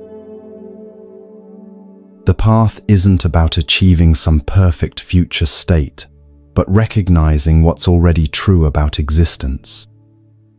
Everything happens for a reason, according to conditions. This simple fact, when deeply understood, transforms how we meet each experience with less resistance, more wisdom, greater compassion, and the profound peace that comes from aligning with, rather than fighting against reality. May these teachings serve your journey toward greater understanding and freedom from unnecessary suffering. May you recognize that everything, absolutely everything, happens for specific reasons, according to conditions, and may this recognition bring increasing wisdom to how you navigate this precious human life. Rest now in this understanding, letting it continue working within you, even as conscious awareness transitions towards sleep. Everything happens for a reason. Everything serves your awakening when met with awareness. Everything offers wisdom when approached with clear seeing. Sleep well, resting in the natural unfolding of conditions. Your consciousness and body follow ancient rhythms of rest and renewal, participating in the vast interdependent web of existence. Everything happens for a reason, according to conditions. This understanding remains available whether awake or asleep, offering its transformative wisdom to all aspects of your experience.